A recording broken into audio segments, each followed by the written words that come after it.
Hey, we're live. Hi, everybody. Welcome to the February 2019 Q&A. I almost said 2018 there. I have to actually think about it to make sure I don't do that. We've got a nice big crew of allies here. We have almost everybody, which is great because we have a lot of questions to get through. Before we get started, how's everybody doing on a Saturday afternoon? Good. Yeah, doing all right. Good. All right. Our first question comes in from Varun. I think Huber's going to like this one. I loved the game Sleeping Dogs. One thing in particular elevated this game, the setting. This game took so much from Eastern culture. The combat, for example, mainly martial arts, combined with environmental kills. For me, more personal and satisfying than shooting 100 people. I never had enough of exploring that beautiful world. I still remember the pork bun vendor. A man who never eats pork buns is never a whole man. Just one of his memorable lines. The intention of culture into everything, the story, sorry, not the intention, the integration of culture into everything, the story, the characters, and even the side activities like the shrines and jade statues just added to the immersiveness. As much as I want a sequel, my question is more general. I don't think there are enough games set in unique, vibrant areas like Hong Kong. Using these cultures to its advantage, I love the Yakuza franchise, but they are far from traditional open worlds. And I feel like I'm bored of the stereotypical Western environment. Do the allies agree with me in being a bit burnt out on Western cities? And why do you think companies have strayed away from different settings? I think developing an African city would be interesting. Also, before we get talking about the settings question, Varun got this down to exactly 200 words, which is the limit. So I admire the calculation there. Yeah, I see where they're coming from, and I totally like new environments with open worlds. Far Cry Primal popped into my mind. Not a super great game, not the best Far Cry game, but a unique open world setting that I really appreciated, and that alone made me stick with it for quite a while. I'm excited. Watch Dogs 3 is apparently going to be in London because we haven't done. It's just like the getaway. Like there just hasn't been a lot of open world games. And actually, Assassin's Creed Syndicate. Right. Time out. Is that a rumor or what? Where we bouncing? Huber keeps saying that. I keep hearing that. They tease it at the end of 2. Okay. But yeah, I keep thinking about that when I think about Grand Theft Auto. I hope we're not in this like Los Angeles, New York loop. Then we'll just get like one, the next gen's going to be New York again. And then the gen after that's going to be LA again. And then that's it.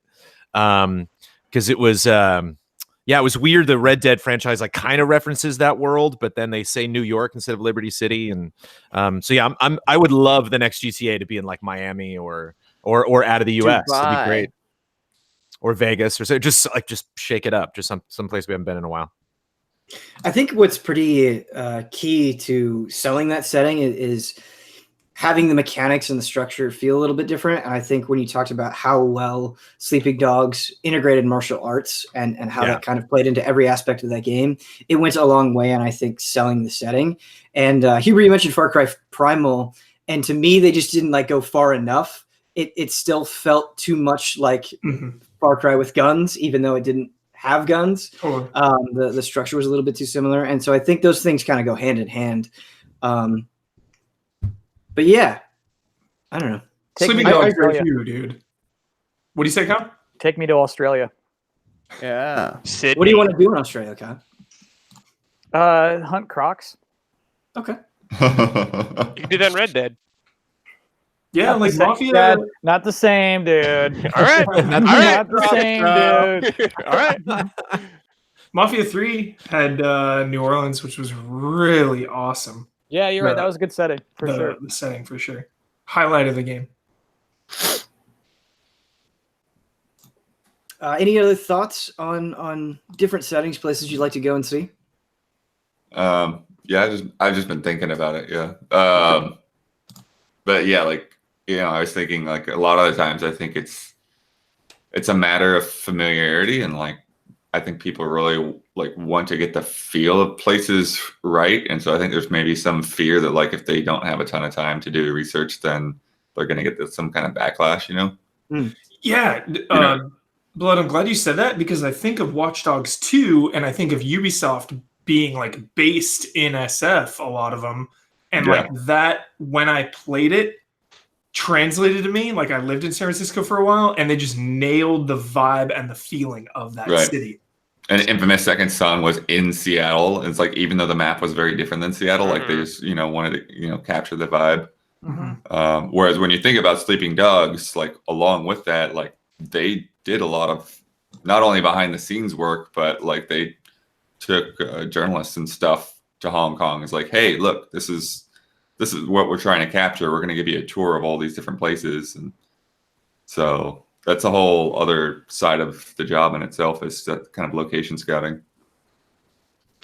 This isn't, I don't think, what the spirit of the question is, but I love the idea of the old Army Men games just being like little plastic toys in like a giant world. And Pikmin kind of captures that feeling a little bit. But I'd like that again. I just want to be a toy in a house and to make everyday things seem larger than life, I think is really cool. Sarge is dead.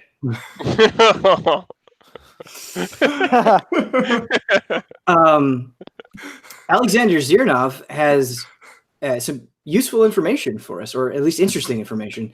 The Easy Allies forum community has collectively picked the best 2018 games. Each member could name his top four games for 5, 4, 3, and 2 points, and also give 4 honorable mentions for 1 point each. Excuse me, by the way. So here are the top 25 games going up. Number 25, Mutant Year Zero, Road to Eden. After that, we've got Into the Breach, then Pokemon Let's Go, then The Missing. Hey, can we say to our community, why don't you like Into the Breach more? Can they have to deal with those comments? Yeah. Can our entire community have to be berated on Twitter for not liking Into the Breach more? You can try to make that happen. It's worth I mean, it's worth public trying. video now, Kyle. So here we go. After The Missing, which is at number 22, we've got Kingdom Come Deliverance, and then we've got a tie, Ni no Kuni 2 and Tetris Effect. Then we have Xenoblade Chronicles 2, Torn of the Golden Country, Astrobot Rescue Mission at 17. That's a snub. That I'm trying to avoid commentary, but all right. Not everyone has VR. Not everyone has VR. That's what that is. Yeah, that's Now probably everyone got to it. play. True. Forza Horizon 4, Octopath Traveler, Spyro Reignited Trilogy, Celeste, Dragon Quest 11 at 12, Detroit Become Human, Return of the Obra Dinn, Valkyria Chronicles 4, Yakuza 6 at a strong number 8 there. Sick. Assassin's Creed Odyssey, Nice. Yakuza Kiwami 2 at number 6. Wow. All right. Super Smash Brothers Ultimate, Monster Hunter World, Marvel's Spider-Man, Red Dead Redemption 2, and the community on the forums at least agrees with us, God of War, a whopping 124 points. They got the top 5 right, at least. Dragon Quest number 12, Ben? You seemed a little upset. Yeah, it just seemed Little? Yeah. not where I would put it. Yeah, I'm with you. Yeah. I'm also surprised Valkyrie Chronicles love. That's pretty cool. Yeah, that's nice and unexpected. Number 9, 20 points. Solid. There's a huge jump here. So Monster Hunter World has 38 points at number 4. Then Spider-Man's got 66. And then Red Dead Redemption 2 is 69 compared to God of War's 124. So God of War definitely won decisively for sure. How many entries does number 20 have? So Ni no Kuni 2 and Tetris Effect both have 11 points. Okay. What I don't understand is Torna also has 11 points, but is ranked higher. So I'm not sure what happened there. And Pokemon Let's Go and The Missing both have 9 points, but The Missing is above Pokemon. I wonder if you have higher ranks among that might be it. that That might your total score. Honorable mentions, or whatever. Yeah. But cool. Yeah, cool. Thanks for doing that. That's cool. interesting. Yeah, I like that. Very cool. Next question comes in from Ulf. Hey, allies, with the recent influx of battle royales, what other games do you think could introduce a BR mode? How about Metal Gear BR? Ooh. I'm ready. I thought Metal Gear Survive would have it by now, honestly. You did not think that. Are you kidding me? You did not think that. I've had that thought, Kyle, 100%. Calling me out? He probably said it. That game is dead, Huber. They're not going to add a thing to that game. Dude, you never know. They're all games come out of nowhere, dude. Dying Light added that random multiplayer. Game's been out for years. They added a weird little small battle royale thing. I was Wait, really? dude, it's blowing up. Yeah. Huh. I was like, dude, Battle Royale is blowing up. Metal Gear seems like that kind of slow stealth pace fits. Yeah, actually, Konami just this week updated their press site, and then like, why? You guys aren't sending any games. What do I need to look at your press site for? Battle Royale. Maybe it'll be standalone. Yeah, they're getting us prepped. Yep. I feel like there's a number of Battle Royale games that I wish I played more of already. So like I feel like I have enough, but if we do get another Battle Royale out there, I kind of want it to be weird. Like this would be awful, maybe, but a Final Fantasy BR, maybe having like different jobs that you could go into battle with. I would try it. I don't know. That'd be cool. Dude, Maybe Kyle. team based like Apex, so you could have that like healer DPS tank. Yeah, mechanic there you going. go, Brandon. Yeah, can do I love a fantasy melee battle royale. Sure. Realm Royale. I mean, they are out there. Just Yeah. so you know. Yeah, Realm Royale. But I mean, Vermintide one that you too. care about. more of them, I guess. Realm Royale is more like just shooting magic at each other, though, isn't it? Yeah, you Oh, can yeah. get melee weapons though. You can get like a sword. It's cool because you can go to like a forge, like So a like blacksmith. chivalry, you're thinking. Like I think chivalry. Vermintide 2 would be a crazy one. Chivalry would That be would be awesome. Warhammer lends itself, I think, very well. Yeah. I think you're right. Sea of Thieves could pretty easily throw one in there. Yeah. Like a sea-based battle royale sounds exciting to me. Skull and Bones, get it together. Yeah. Yep. Let's see Skull and Bones. What's with it? There's like 5 pirate games now. All of a sudden. Yep. This is from And all of chat, them come out poorly. but this is from Sam. He says a Katamari Damacy battle royale. I've heard that on Twitter. Yeah. Very funny. Damiani was trying to say something, but his mic was muted. Uh-oh. What's up, Damiani? Still can't hear you down Still here. can't hear him. Uh-oh. I wonder how Dang much it. Damiani's been trying to say this whole Yeah. time. Oh my Yeah. gosh. Oh no. Nope. I thought he was just being quiet. Yeah. Rip. In the meantime, Kyle, have you seen the snowboard or hoverboards in Fortnite? I tried it out, dude. What do you think? It's pretty cool. Yeah. Really cool. Like mechanically sound. Kyle, do Mechanically you sound. secretly boot up Fortnite sometimes? Yeah, so they have a playground mode where you don't. There's nobody who's going to shoot you, and you can just wander around the map. Is that So- back in now? Yep. Oh, And cool. so, like from time to time, I'll just see what's new, what's going on in Fortnite. I like the check-ins. Yep.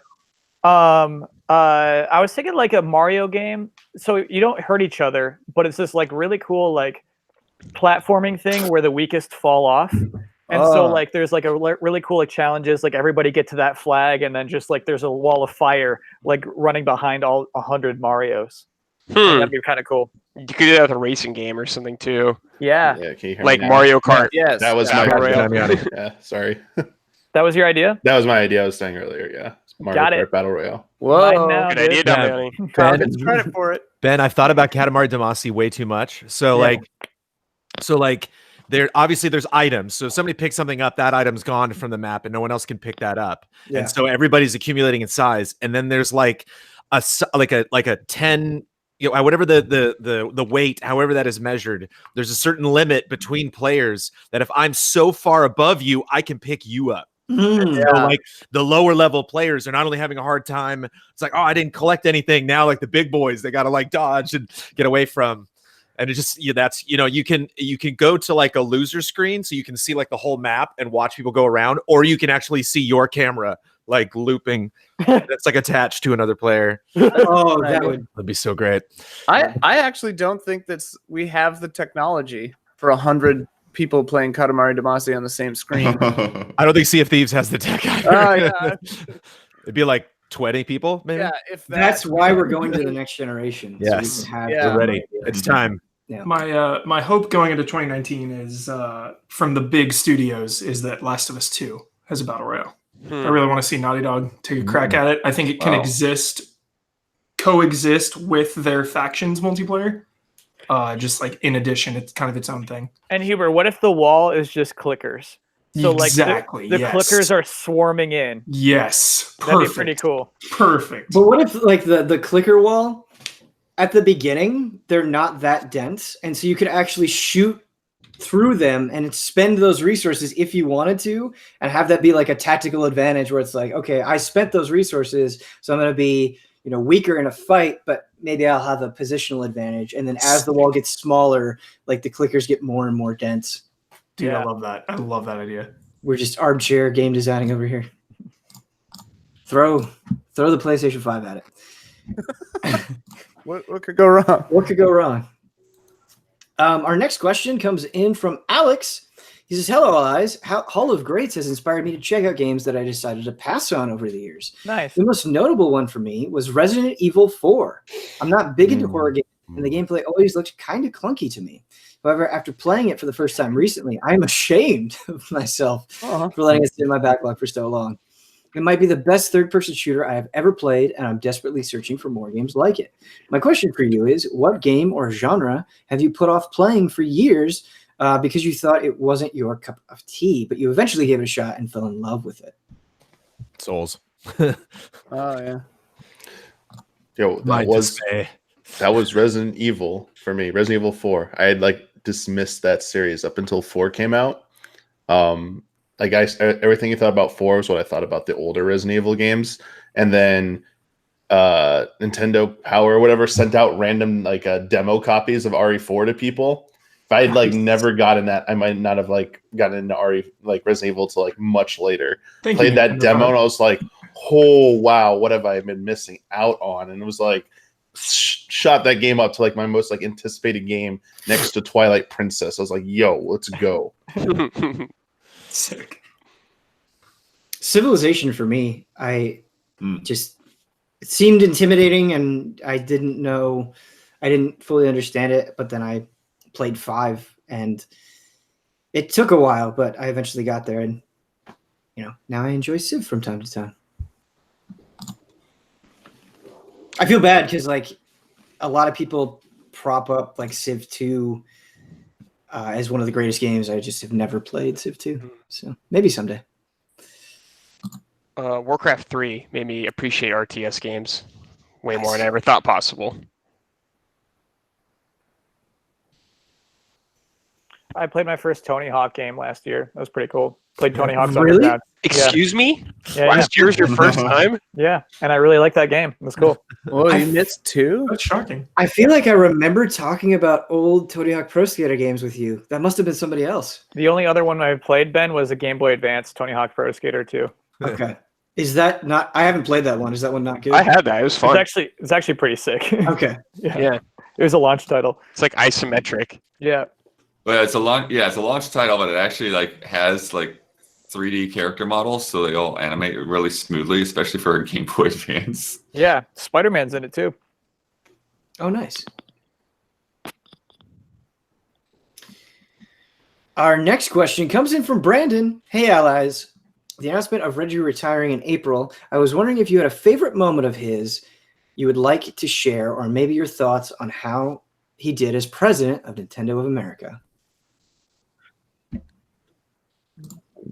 I don't even know what the dancing with the watch is. I don't even know what that's from. I kind of don't even want to know. I won't tell you then. I won't tell you. It's disappointing. That's just one of my favorite gifts of all time, man. And like I think that's like one of the things is there are a lot of like executives in this business where they'll get gift out doing something, like usually text needs to be applied to like really land the joke. And like there's so many Reggie gifts that just work completely on their own. And I get the sense that like he was there for all of them. So like he's like, I know this is going to be gift. I want it to be like me taking my glass off and laser beaming people. It's like, yeah, I'm a part of, I'm in on that joke. And that's so rare. And I just love his, how much he seems to love his job.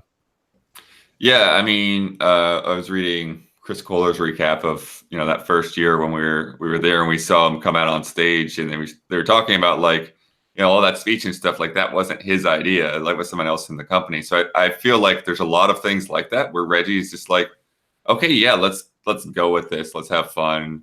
It's not necessarily that. It's not necessarily that he was like the genius behind presenting Nintendo in a new way. It was just he was down for it. He's just really personable.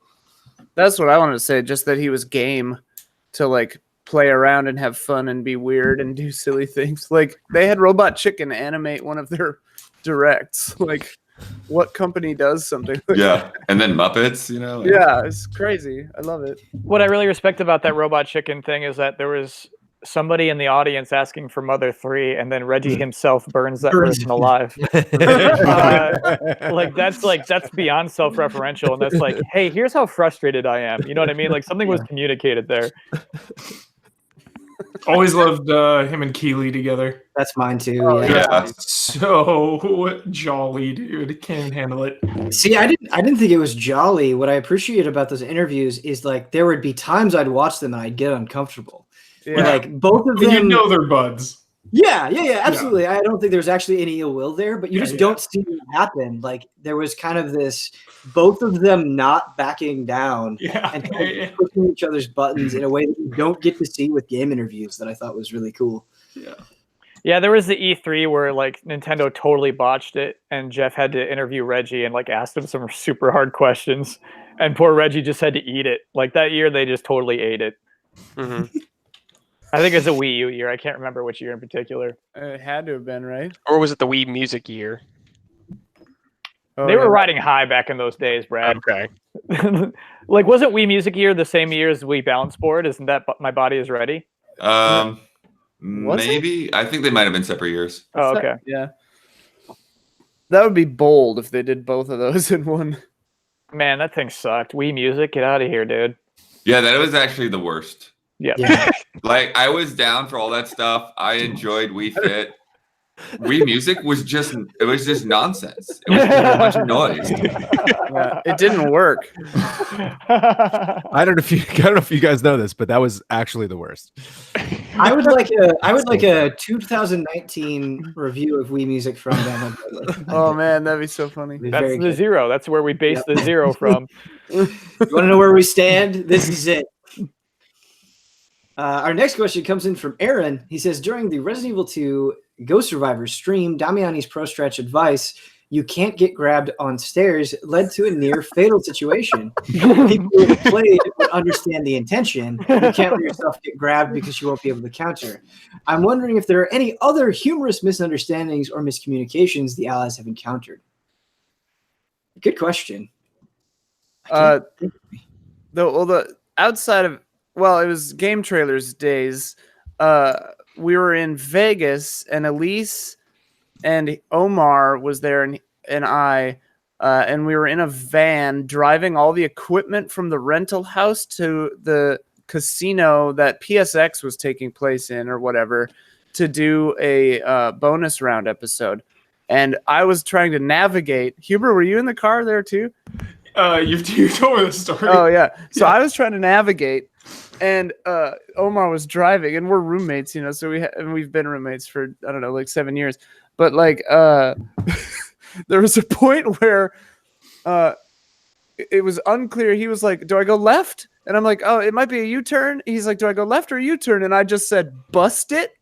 And so then he turned left, and I was like, no, U-turn. And he goes, I said left and you said bust it. Which to me meant U-turn, and it was just so funny to me. It made no sense. So that happened, but it wasn't like on a stream. I like that. Bust it. Bust it. Bust it means U-turn. And you said bust it. Yeah. So that happened. You can't get grabbed in the stairs, though. It was really funny.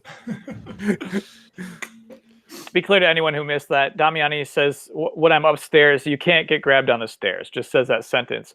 So there's a zombie walking upstairs, and I figure it means I cannot possibly get grabbed on the stairs.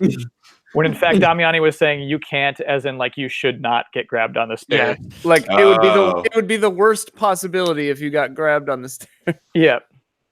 Make sure you don't get grabbed on the stairs. Can't get grabbed on the stairs. Can't get grabbed on the stairs. Have there been any miscommunications during Jolly Co-op? Not really. I think they've. Well, Huber attacked one time. Yeah, I just remember like trying to go for the stun lock with the bloodlust, and I kept attacking. And we did the same. I did the same thing like 3 times in a row and died every single time. I do remember doing Jolly Co-op, and we would be like, "Okay, Huber, just attack twice or 3 times or something like that," and he would like do one more. He would always do one more. Yeah. I think eventually we just started telling him one Hungry. less than what we wanted him to do. Oh, that's beautiful. Yeah, that's a good question, but It we'd is. have to like think about it harder. There's so many that they're all so tiny, you know. Yeah, It's, yeah. it's always something you forget about 10 minutes later. I can't. I would watch our VR streams. Any like cooperative VR. yeah, no, Oh, the yeah. Bridge Crew is infamous, but Yeah. I've gotten over that. I don't even remember what happened in Bridge Crew. Was it my fault? No, I didn't know the controls, and Kyle was just mocking me. Like, Oh yeah, that's right. while I was a captain of a starship. Yeah, Brandon can take things in stride pretty well, but he was mad there for sure. There was genuine anger. It's that VR element, the having like goggles on your face on top of everything. And I don't even think I was at that stream. I think Brandon was like recounting the situation to me later. Yeah. I don't I know. can't remember the yeah, exact situation, but I'm sure there's been I remember there've been times on Cup of Jones where you'll like catch half of something I've said in chat, Yeah. and then you'll say the opposite thing of what I was intending you to say. I'm like, no, John, stop. I don't remember the exact situation. Does the touch water count, Kyle? I thought about that, Brad.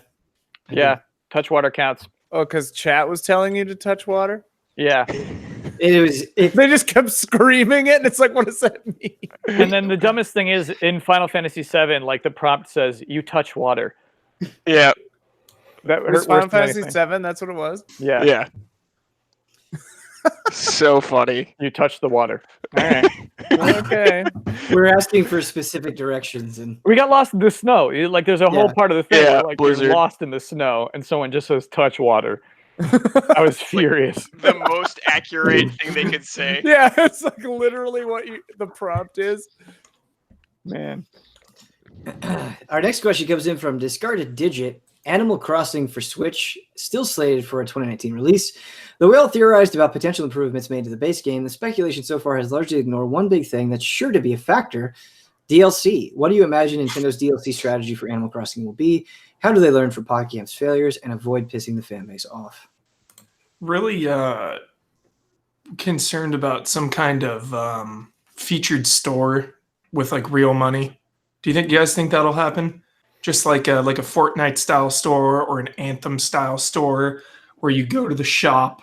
Yeah. You can spend real money if you want, but then there's things to obviously you can earn money in the game and use that. Yeah. Why wouldn't they do that, Huber? Yeah. Totally There's- right. It's got to Why be a not? nook too. It's got to be one of the nooks. Yeah. Nasty Nook. Maybe. Yeah, his I don't know. new New cousin. I Yeah. don't know about that. Nasty. I don't know that Nintendo would do. I think they try and much avoid in a those full ones. price game. Yeah, console experiences. For first part, they kind of go away from that. I But hope what they about can do that? Amiibos though? Oh, yeah. And those are toys. I mean, there'll definitely be Amiibo integration, I would assume. Yeah, they got to justify all those things out. Yeah. They're out there already. That's probably a good thing. Like 14 of them. They got to do something. It's gonna be like I'm trying to think outside the seasonal stuff they'll obviously do. I mean, who knows? We thought Super Mario Party was gonna have a bunch of updates. It had like 0. So I maybe mean, the 3DS game got updates for so long. Yeah. I mean, Did it'll get updates for a while. Yeah, and it like remember they added Amiibo to the 3DS game like years later. Yeah, but they didn't add like objects or activities. Yeah, they did. They did have special events and stuff like that. Wow, I missed But those all of that. Those are all on cart though, right? They usually are because they are because they I just think send a lot of them could they be just unlocked activate in- them servers or not. Yeah. Servers, but it's send a thing to activate them. Yeah. So yeah, I would honestly be surprised if there is DLC for Animal Crossing. Me too. I wouldn't be surprised if there was one that added but I think it would add something big and cool, like a whole bunch of new animals and like another town or something. Like, I don't know, something weird. Yeah, maybe an island. Captain take Yeah. you to that sweet island where it's easy to catch beetles. Yeah. I wonder if there's just like a DLC island you could go to. That'd be cool. Yeah. Like some theme park. I mean, I think I wonder how significant the integration with Pocket Camp will be, because like you can Yeah. buy stuff with real money in that, and then if you can take your camping stuff into the main game, like I wonder if that's like a weird circumnavigation of that whole thing. You know, Yeah. I kind of don't think it'll go that way, but who knows? But I do really hope that they integrate, and every time you're not by your Switch, you're camping and you're on your phone. That could be kind of cool. But the thing is, Switch is portable too, so Right. That Dear. I'm interested to see whether they do anything significant with that. Yeah. If you spend too long away from your Switch, they just start dying, and you just get this intense anxiety of like, I need to keep these people alive. God. They have a store, Ben, and there's an item in there called life. You're Yeah. There you go. What is that? And it's not even an actual thing. It's just a concept that you buy. It's just text that says life. That's Animal Crossing. Our next question comes in from Mike Hook. Guys, I was feeling a bit down lately, and video games just weren't doing it for me. Super Smash, Kingdom Hearts 3, and Resident Evil 2 Remake just weren't curing my somber. I had to look elsewhere to lift my spirits up, cooking, hiking, cats, and the wife. But then Tetris 99. Oh man, nothing feels as good when I build up a tower to the tippy top. Then slam 2 back-to-back Tetrises, then slam combos, getting T-spins in places I have no right to be, getting that all clear, and seeing those KOs rack up. It honestly feels like I'm flying. I can feel my butt slowly lifting off the couch. Wow, evocative. My head clearing, and all my aches go away. I have now put in dozens of hours, and I'm hooked. I'm going to ride this wave until it crashes. Question, have you ever needed to step away from playing video games, and has a game ever lifted you up during sad times? Certainly the latter. Yep, all the time. All the time, yeah. Dragon Quest XI recently has been amazing. Has just sucked me into another world. Go ahead. They both kind of came out at the same time, but Dark Souls and Elder Scrolls, I was like at a point in my life where I could just sink a bunch of hours in, and that was nice. Just they were so big and dense that I could kind of just get completely distracted by them, just honestly and totally lose myself. That was nice. When I first moved to LA, I had no games. So I bought a Game Boy and played through Link's Awakening and Pokemon Blue. That was pretty sick. As I'm like trying to find my footing and like trying to get employed, like that was cool. Those were good to have. VR always like fills up my spirit whenever I because I always make a weekend of it. It's never just one game. It's like, well, as long as I set everything up, I might as well just kind of run through the library. And it's rare that I will like play anything in VR and not be like reminded of the power, the potential of games. And it makes VR games are like nothing else. It's so exciting. Even kind of mediocre ones, even just ones where you're just kind of walking around an environment, checking stuff out. That's so cool. Then when you take that helmet off, it's like, whoa. Oh yeah, life. I miss Sophie. Oh, Me too. There she is. She's there with you. Ah, Yeah, peeps. Sophie on the mic. Yeah, I can't think of like games give me for any particularly hard time, but definitely while I was between jobs, between G4 and game trailers, like Okami and Dragon Quest VIII, just sinking some time into some long games while I was just struggling to keep working in the industry.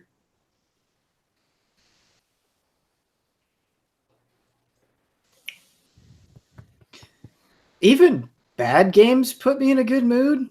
Like playing Jump Force with you guys would put me in a good mood, and that was nice. I think just being able to appreciate the wide spectrum of stuff. Like, I love how dumb Earth Defense Force can feel, and then moving into something where you're like actually getting addicted to getting loot, to being like, oh no, I actually care about this story. I think that's why I enjoy playing such a wide variety, is because it can lift me up in completely different ways depending on what I'm playing. So yeah. Straw Hat Ninja asks, greetings allies. I've inexcusably never even tried the Metal Gear Solid series until earlier this year. I am now ready to start Metal Gear Solid 3, and I can see why Metal Gear Solid 1 is now one of the greats. Too soon, maybe? as in Metal Gear Solid 2. My question is, did any of you guys totally miss a popular series when it released and did not get around to playing it until much later? Okami, still haven't finished it. I mean, I've done the Metal Gear thing. Like, I didn't play that till many years later. I think it was around when 4 was coming out that I played through the other games. Wow. This will probably shock you guys, but I didn't play a Tony Hawk game until last year. What? Yeah. I don't believe it. We're in a bit. StarCraft. Didn't play till Wings of Liberty, and then went back and played the original StarCraft. Nice. Admittedly, with all the cheats on, I rushed through it really quickly. But I didn't play any of the Suikoden games until really the last year. I mean, at any extensive way. I still need to play the Lunar series. I haven't done that either. So there's many others, I'm sure. Yeah, I mentioned Resident Evil already in a previous answer, but also I didn't touch World of Warcraft till I think either 2009 or 2010. So like way after. Yeah. I wasn't into it when it like originally came out. Yeah. Wow. Also Straw Hat Ninja, don't sleep on Revengeance, please. Don't sleep on it. Don't sleep on Revengeance. The PS2 era had too many games, so there's like I always think of the trio of like Ratchet and Clank, Jack and Daxter, and Sly Cooper. Oh yeah, I missed Sly Cooper at the time, so I went back and I went through 1, but I've only finished the first one, and it was way later. I still need to finish more for Brad. Same, Huber, and 1 is so good. I've actually never played a Jack and Daxter game. Dude, me too. Jack and So Daxter's that's sweet. something I need to do at some point. But yeah, you're right. That PS2, so much stuff. Yeah. All right. Our next question comes in from Bino. As one of my all-time favorite franchises, I'd like to get the Allies' take on Star Trek. With your history with Trek, what are your opinions on the different series and movies? Have you checked out Discovery yet? If so, what are your feelings on it? Star Trek is great. Cool.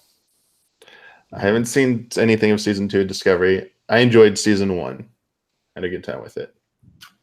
And Star Trek. Amanda actually met Michael Burnham last night. Oh, the actress came to see Amanda's improv show because Amanda's become friends with Mary Chieffo, who is Laurel, who's the Klingon on the show. And Amanda's a huge Star Trek fan. Wait, is it the improvised Star Trek show, or is this a completely different thing? Same group of people, same like organization, but a different type of show. It was their riff on Glow called Glam. That's not about it's about arm wrestling. So somebody who did an improvised Star Trek thing eventually got cast in an actual Star Trek? No. Oh. Mary Chieffo, who plays Laurel on Star Trek Discovery, found out about Amanda's the show that she was doing, the improvised Star Trek. Oh, so she came to watch as a fan. And then dug it and then was like, oh, you're in this group called Ripley. What are you doing? And they're doing Dystopia and this Glow parody and other stuff. And so then she got involved and invited her friends. And excited for that Picard show, man. Yes. Oh, yeah. Oh, so curious what the heck that's going to be. Like, I love Next Generation more than anything. I love Next Generation. Oh my God. I used to watch like 1 or 2 episodes of that every day, even if I've seen them before, just to like go to sleep or whatever. When it was on Netflix, one of the times that it was on Netflix before they took it away and put it back and took it away and put it back. Original series I've seen most of. I don't know if I've seen all of it. DS9 and Voyager I've seen most of, and I loved them. I had my old roommate in Chicago gave me like a best parts version of DS9, so we watched like just like all the good ones. Even though I would probably think a lot of them are good, but oh man, some of those Next Generation episodes are just flawless. Like Inner Light. Yeah, DS9 is my blind spot. For whatever reason, I kind of that's great. Missed that. Voyager I was really into. Yeah. Amanda just brought up a really good episode, Ian, where Tasha Yar comes back. Yeah. And I can't remember what it was, but it was like, it's basically like she's been there the whole time. And it's Guinan. Guinan is the one yes. minute. Yeah, where she's like, this is between weird. Guinan and Tasha, and Guinan's like, this is wrong. And Tasha's like, just give it to me straight. What happened? And she's like, you're dead. Like you died. Isn't it I saw you die. And she's like, Times oh, did I Arrow die or a warrior's something? death? And she's like, no, it sucked. Yeah. Like it was really unceremonious and Yeah. horrible and They also and how bring cool her for that back. actress who, you know, when Tasha left the show, she was just like, I don't see a future for my character. Like I just see all these other characters going in interesting directions. Well, her character was like the producer didn't like her or something. It was like this whole big thing. Wait, was it her or was I thought Tasha She later Yar's said, act- she later she said wanted- in person she it wanted was more me. money. She's I like, oh, thought- really? I made the. She's like, well, one of the big things for me though was that I was just in a cast of amazing characters, and I didn't think Yeah. my character was that great. Oh yeah. I didn't see where I was going. I never liked her character really. Crusher was the one they like tried to write off in season 2. Oh really? Because the writer at the time didn't like Gates McFadden, and then Wow. apparently he was a creep too, and then they kicked him off, and then they brought her back in season 3. So Nice. for the better. Crazy. Their writer Yeah. was the creep. Yeah. Does anyone watch Enterprise at all? Or like I kind I of like tried. parts of Enterprise. The last season I think is the best because they just try and answer a bunch of random series long questions like through these episode arcs. I was like, wait, so these are why the Klingons have 2 different styles? I was like, oh, okay, they have an official answer for that. And they're like, oh, Data's like great grandfather, like Noonien Singh's like great grandfather was the one who created the eugenics soldiers. It was like, oh, okay. Like they just do all these weird like kind of hooks, and I was just like, okay, this is kind of fun. And it just like ends with like the Federation being formed. I was like, okay, you know, this showed a lot of stuff that you know was cool, but rough series. Yeah, the Next Generation movies, they're all fun. I don't know. Like Generations is painful, man. First Generation Contact and hurts. Nemesis are maybe the better ones. Insurrection was okay. Generations is weird. The new ones, the JJ ones, are they're good. I don't know, they're fine. Yeah, I think the Next Generation films are probably the worst out of any of them. Yeah, Even though I love the Next Generation the most, like you, Ian. yeah. There's No just- way. Yeah, there's a lot of problems with the Next Generation movies. The one with the board, dude? First Contact is good. best one, but I think. it's I enjoy it, but it's like the only decent one out of the 4. Which one is the one where they give Data a little patch of skin and he That's like First That's Contact. also That's First First Contact. Contact. Is Kyle, the okay. board queen. Got it. Kyle, if you want to enjoy First Contact, don't watch the Red Letter Media review of First Contact. Why? Because it just rips that movie open. It Yeah. it shows like a lot of scenes. You're like, don't think about this, and you're like, no, that doesn't make sense. It's like, no. Mike is a huge Star Trek fan. He equates like everything to Star Trek. The Red Alert Media thing's no different than like Cinema Sins or whatever I would guess. Like I still enjoy First Contact, even seeing the Red Letter Media stuff. It's like, okay. Yeah. That's the thing with the Next Generation movies. You kind of have to go in being like, I'm here to have a nice time. And Journey Home is my favorite. Voyage Home is my Voyage favorite. Home, movie. yeah. I feel like that same mentality is applicable to anime movies of like shonen series. Where you're like, you already got me. It's fine. I'm here to have a time. Yeah. Dissecting it would just take too long. Yeah, you get it. Yeah, with sci-fi too, like going back and watch old like Star Trek and stuff. You just get like when they're in the old original series when they're printing off pieces of paper for reports. Yeah. that was like advanced back then. It's like, like come on, like Can't predict everything. yeah. Next question comes in from Master Pants. You can remember what was the very first music album or single you ever owned? What format was it? And if possible, why was it your first? Did any of you own a single over an album first? That'd be impressive. Man. Maybe one of MC Hammer's songs. I think Weird Al. Was some of the first like stuff I had to own. Definitely I owned cassettes before CDs. Weird Al and Tom Petty were the only cassettes I remember owning.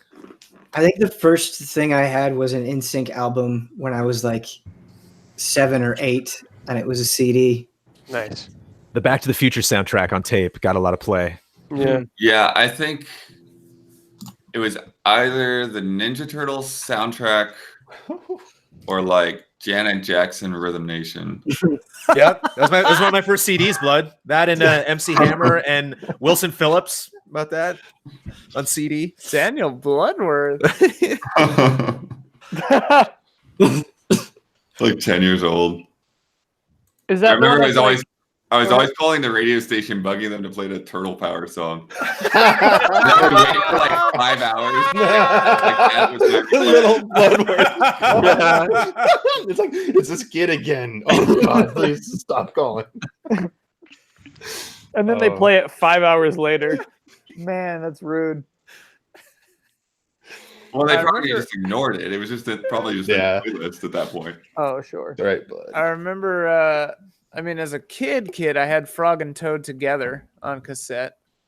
That's like the earliest one I can remember. What is that? Yo, you don't know Frog and Toad? Oh, Kyle. Is that the storybook thing? Yeah. Oh, But there was okay. a tape of it where they did the story and it had some music Oh, in an it. audio tape. Nice. Nice. It had like some Chopin music under it, I think, sometimes. Chopin. Oh my god, I was all about Frog and Toad as a kid. Frog I and Toad. remember owning Offspring on cassette. I think Oh, it was yeah. Smash, and I think I had Green Day too, also on cassette. Dookie, and I remember I Yeah. had a Space Ghost Coast to Coast CD. Nice. It had a bunch of songs from it, and it was awesome. What? Too cool. Yeah, That's very cool. They're like the first. Yeah, I think a Green Day album was the first one I actually went out and bought with my own money. I think. Yeah, the first music album that I cared about a lot and was like super exciting for me was Linkin Park's Hybrid Theory. I Dude, listened to that thing. when that album came out, it was crazy. I listened to that thing endlessly. Yeah. I would buy Nine Inch Nails CDs every time they came out, like the Fragile and Downward Spiral and stuff. It took me a while to get into Nine Inch Nails, but I was super into them in high school. I remember buying the No Doubt CD.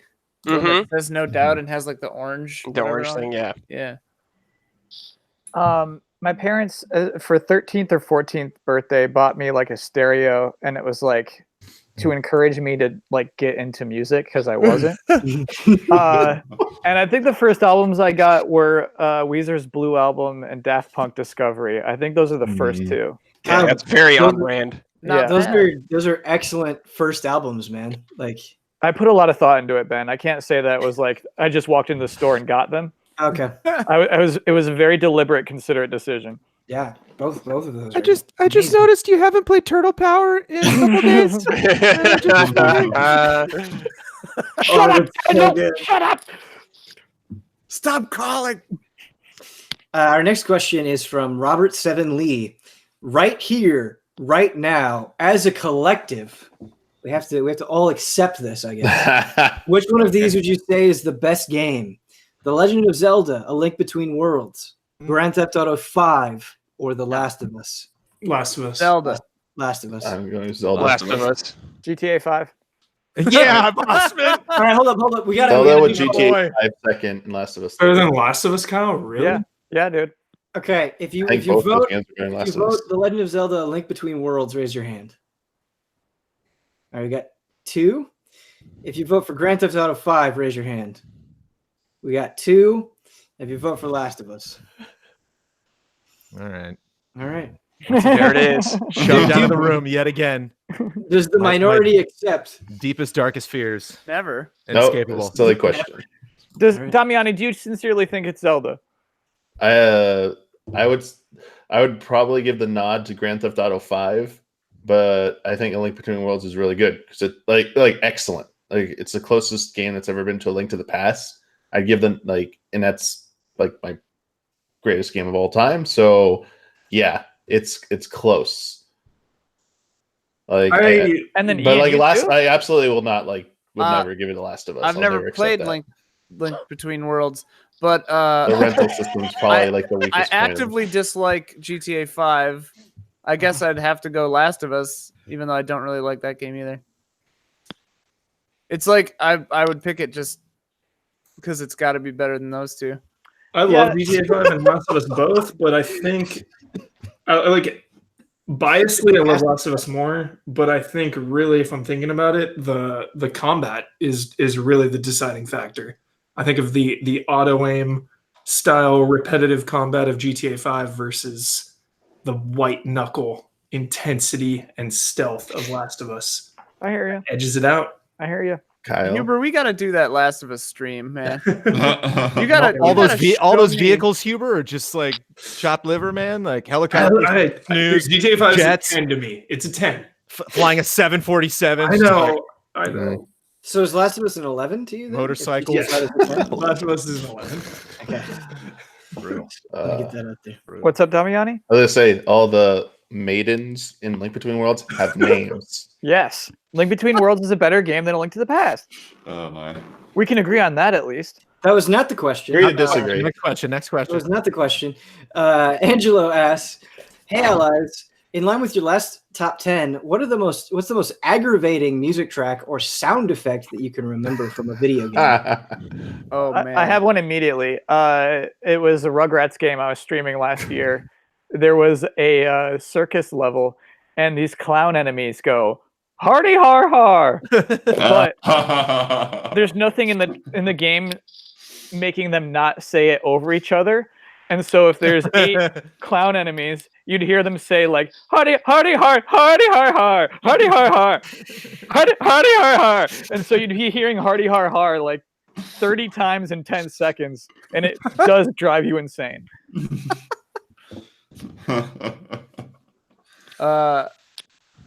Definitely, I did not purchase Dragon Quest Builders because the Right. menu I was gonna noise, say that. the And I had menu to- noise in the demo was so shrill and irritating.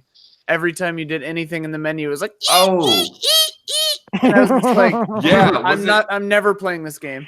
Too human. The sound effects at points like they sounded like they were actually broken. Like that was how bad they were. Dragon Quest 11 bugged me when you would advance conversations.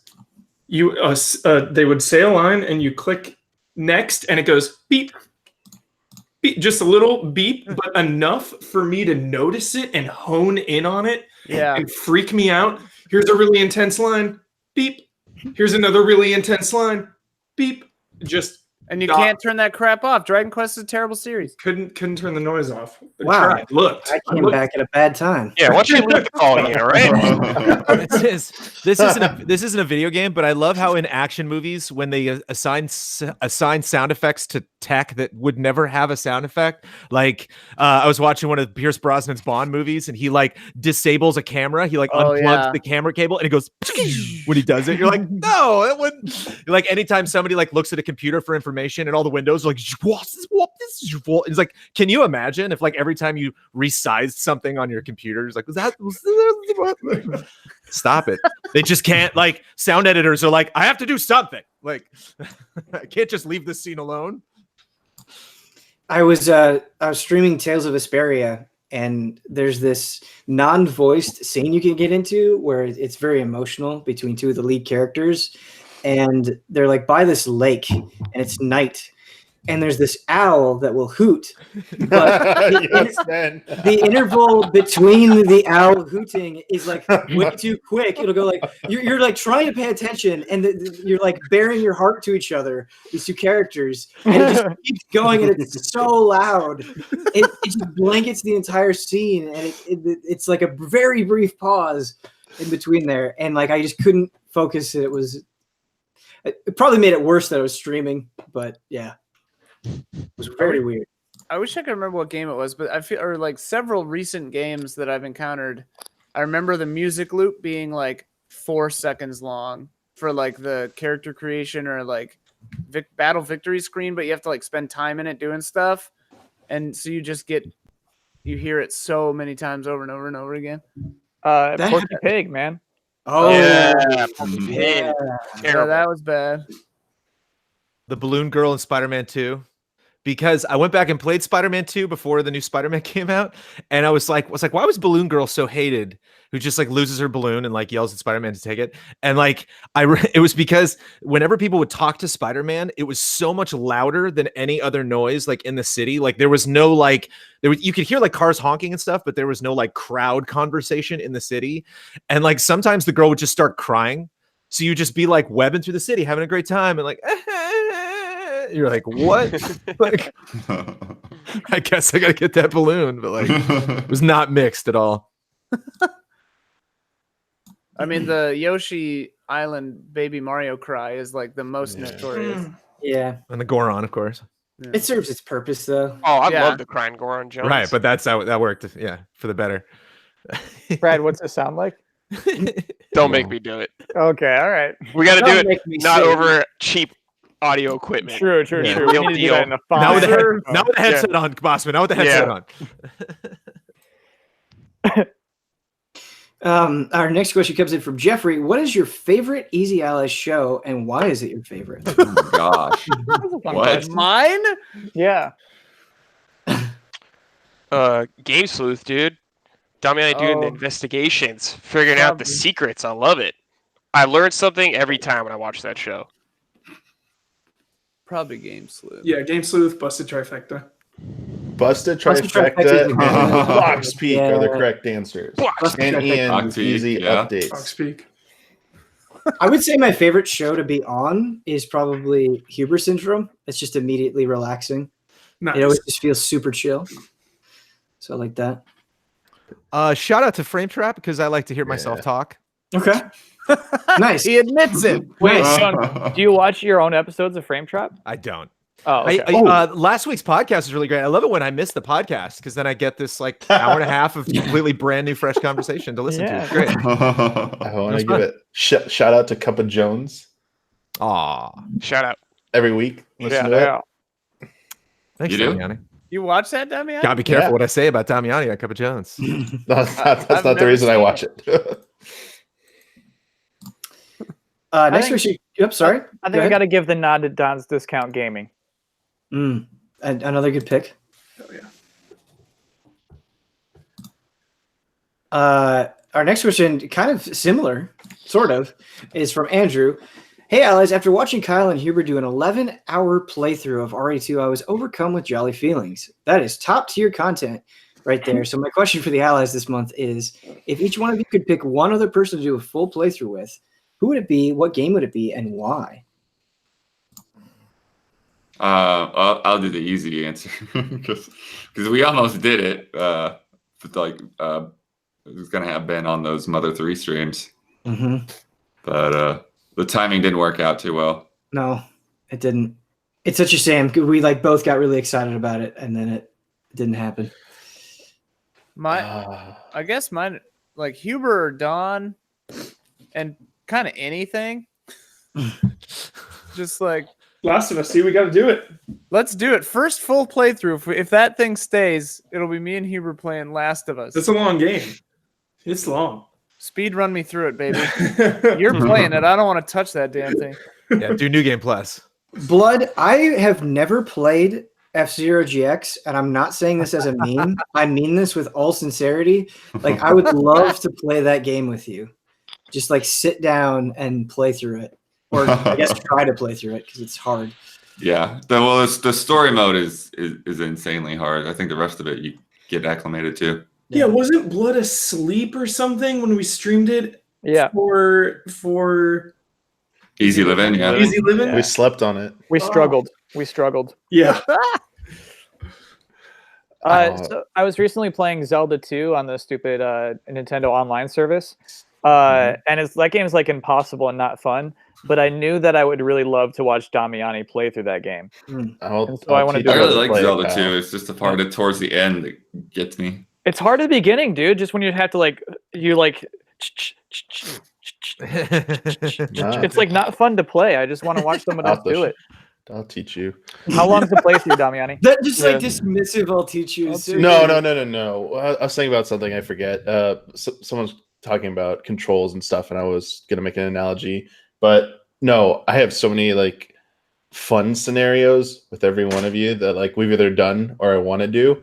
But there's one. I don't know if this would be fun scenario, but there's one that I really want to do, because I just want to see what will happen from it. I'm sorry, Kyle. I really want you to come play either WoW or Final Fantasy 14 with us one point. I know because you're I will never do it. And I will never do it. I want to. I just want. I want it once. I just Yeah. want one time. Yeah, I'll I have just to wanna lose a bet see- first.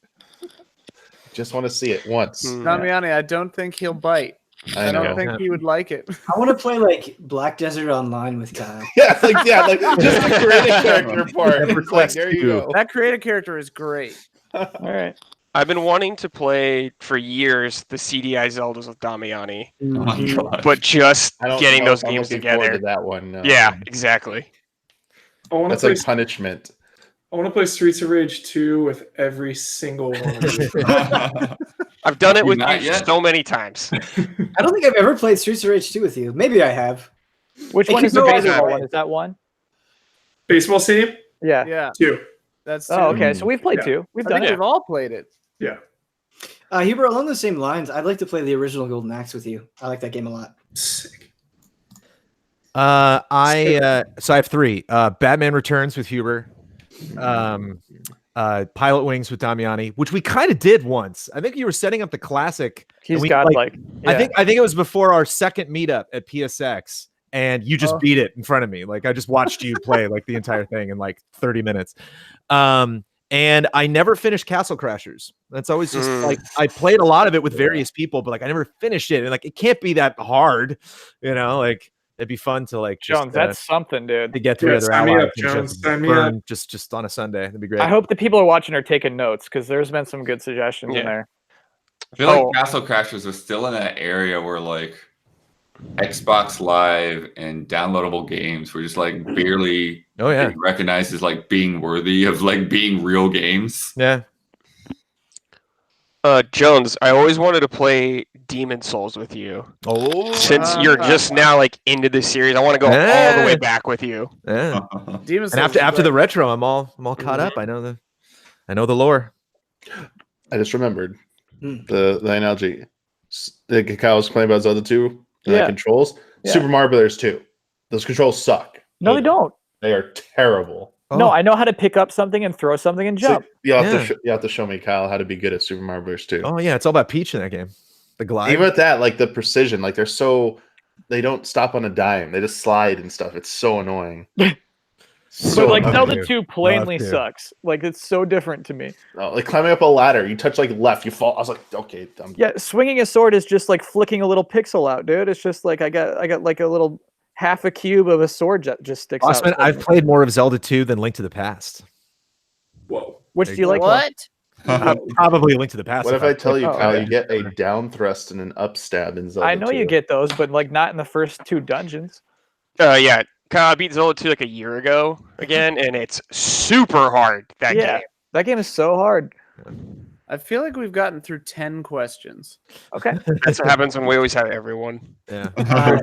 True. Next question is from Joey. Mother 3 brings me to tears while every single episode of 1 Liter of Tears made me cry out loud. What games or other media have made you tear up or even cry? I don't Snake Eater. I feel like I might have cried during games. I don't specifically remember. Red Dead Redemption 2. Silent Hill 2 made me like it shook me pretty hard. Yeah. Get you excited about So the did Black remake, Link's Awakening's ending. Nice. Resident Evil 2 remake, Tears of Joy. Yeah, dude. Those don't count. That's a good one. Huber, do you mean it? Were you really crying? No, but I got Oh, okay. full when I first got emotional. to RPD, it was like 3 minutes of chills. Yeah. The end of Metal Gear Solid 4, not like the very end, but Dude. certain Yeah, sequences baby. in the ending got me. I think the first game that ever choked me up, I don't know if I cried, but there's a part in Suikoden 2. Or was it 1? Which one has 2 with the resistance in the sewer or whatever. But yeah, there's a part in 2 that made me get pretty choked up, I think. Yeah, there's some super emotional moments in 2 for sure. Yeah. Huber, I got Misty and Legacy of the Void. Dude, yes. And it wasn't even when one character died, it was when that was brought up later between 2 other characters that like one didn't know and they were letting the other know. And I'm like, Sorry. wow, I didn't know I love these characters. What's Legacy of the Void? The final StarCraft 2. Warcraft. Oh, Wow. cool. Really cool. Shadow of the Colossus Shadow of the Colossus for sure, yeah. and Kingdom Hearts 3, I had like chills forever. Shadow of the Colossus and Silent Hill 2, I think, are the ones, that like stuck with me the longest. I don't remember if I cried, but I just like the feeling of like culpability, guilt. Most recently for me, it was tears of joy during Super Mario Odyssey. But if we're talking about Dude, like yes. anime, I think I've never seen an anime that hasn't made me cry. I think they all have. I got super choked up in New Donk City. Yeah. Odyssey, like legit during that one part. I was like, Yep. I think I had tears of joy. Mhm. There are some My Hero Academia episodes that they didn't make me cry, but like You felt it though. I really felt it a lot. Yeah, recently. Yeah, I think we've gotten questions similar to this recently, but yeah, I think Banner Saga 3 probably the biggest things in the past year were just moments where I'm like, all right, that happened. I need to walk away for a minute. I can't believe that actually just happened. This was from chat, but I agree with this. That it got me super emotional. The Wind Rises. Mm. Oh, the In the anime? theater, I was Yeah, I saw that in the getting theater. misty eyes. Damn, Yeah, I have it. I still haven't watched it. it is sad. it is. If you ever need to cry, like if just for medical reasons, if they actually like, I need a tear, you just the first 10 minutes of Up, you just put the Blu-ray in. It's like, oh look at this movie. Oh, okay, there we go. Mhm. Hand it to your doctor. Next question is from Tim. Hey, allies, what is the most money you spent on microtransactions in a single game? In which game? Would that be Hearthstone for you, Ben? I feel like this is a call out. Ben feels attacked. Yeah, Hearthstone I've probably spent like over the years, like maybe $200 over the years, 4 years. Wow. But Fortnite's only been out a year and I've spent like $120 probably on Because Fortnite. you buy every battle Yeah. pass. Bought all the battle passes and I bought some like Some coinage skins. for some skins. Yeah, nothing crazy though. Yeah, for me, it's Hearthstone. It's not even close with anything else. Mhm. I will never spend that much money on anything ever again. Yeah. I don't know how much it is. It's hundreds of dollars. I couldn't tell you the exact amount. I definitely have been fleeced by Overwatch. Yeah, I think that's me too. Like I would go back and like buy skins even though I don't play it like for a couple of months. I would like I got to get that Mercy skin and go in like buy it and then shut the game off. Wow. And then I finally just learned my lesson and stopped doing that. Clash of Clans. Oh, Oh no. Because I think like, Galaxy of Heroes, I think I threw $10 at, 10 or $20. But like Clash of Clans, I was in a legit don't mess around guild. And like I was like, I'm way behind. I gotta catch up. And I think I dropped 40 or $60 on that. Because I was having a blast. I was like this, and it was fun. It's still like the only time I've ever like gilded in a mobile game where it was like I would be doing something and being like, oh, it's that time. I break my phone out. And I eventually just backed out. It got too much at some point. I was like, I can't commit. I have a job. I can't be there. I definitely kicked 50 or $60 at Let It Die. I think like there are free to play games where I'm like, my limit is retail price. Like I'll pay for this game and I won't go beyond that if I'm enjoying it. And Let It Die, man, boy, did I hit that paywall. It killed me so many times. But yeah, that's a weird, fun game.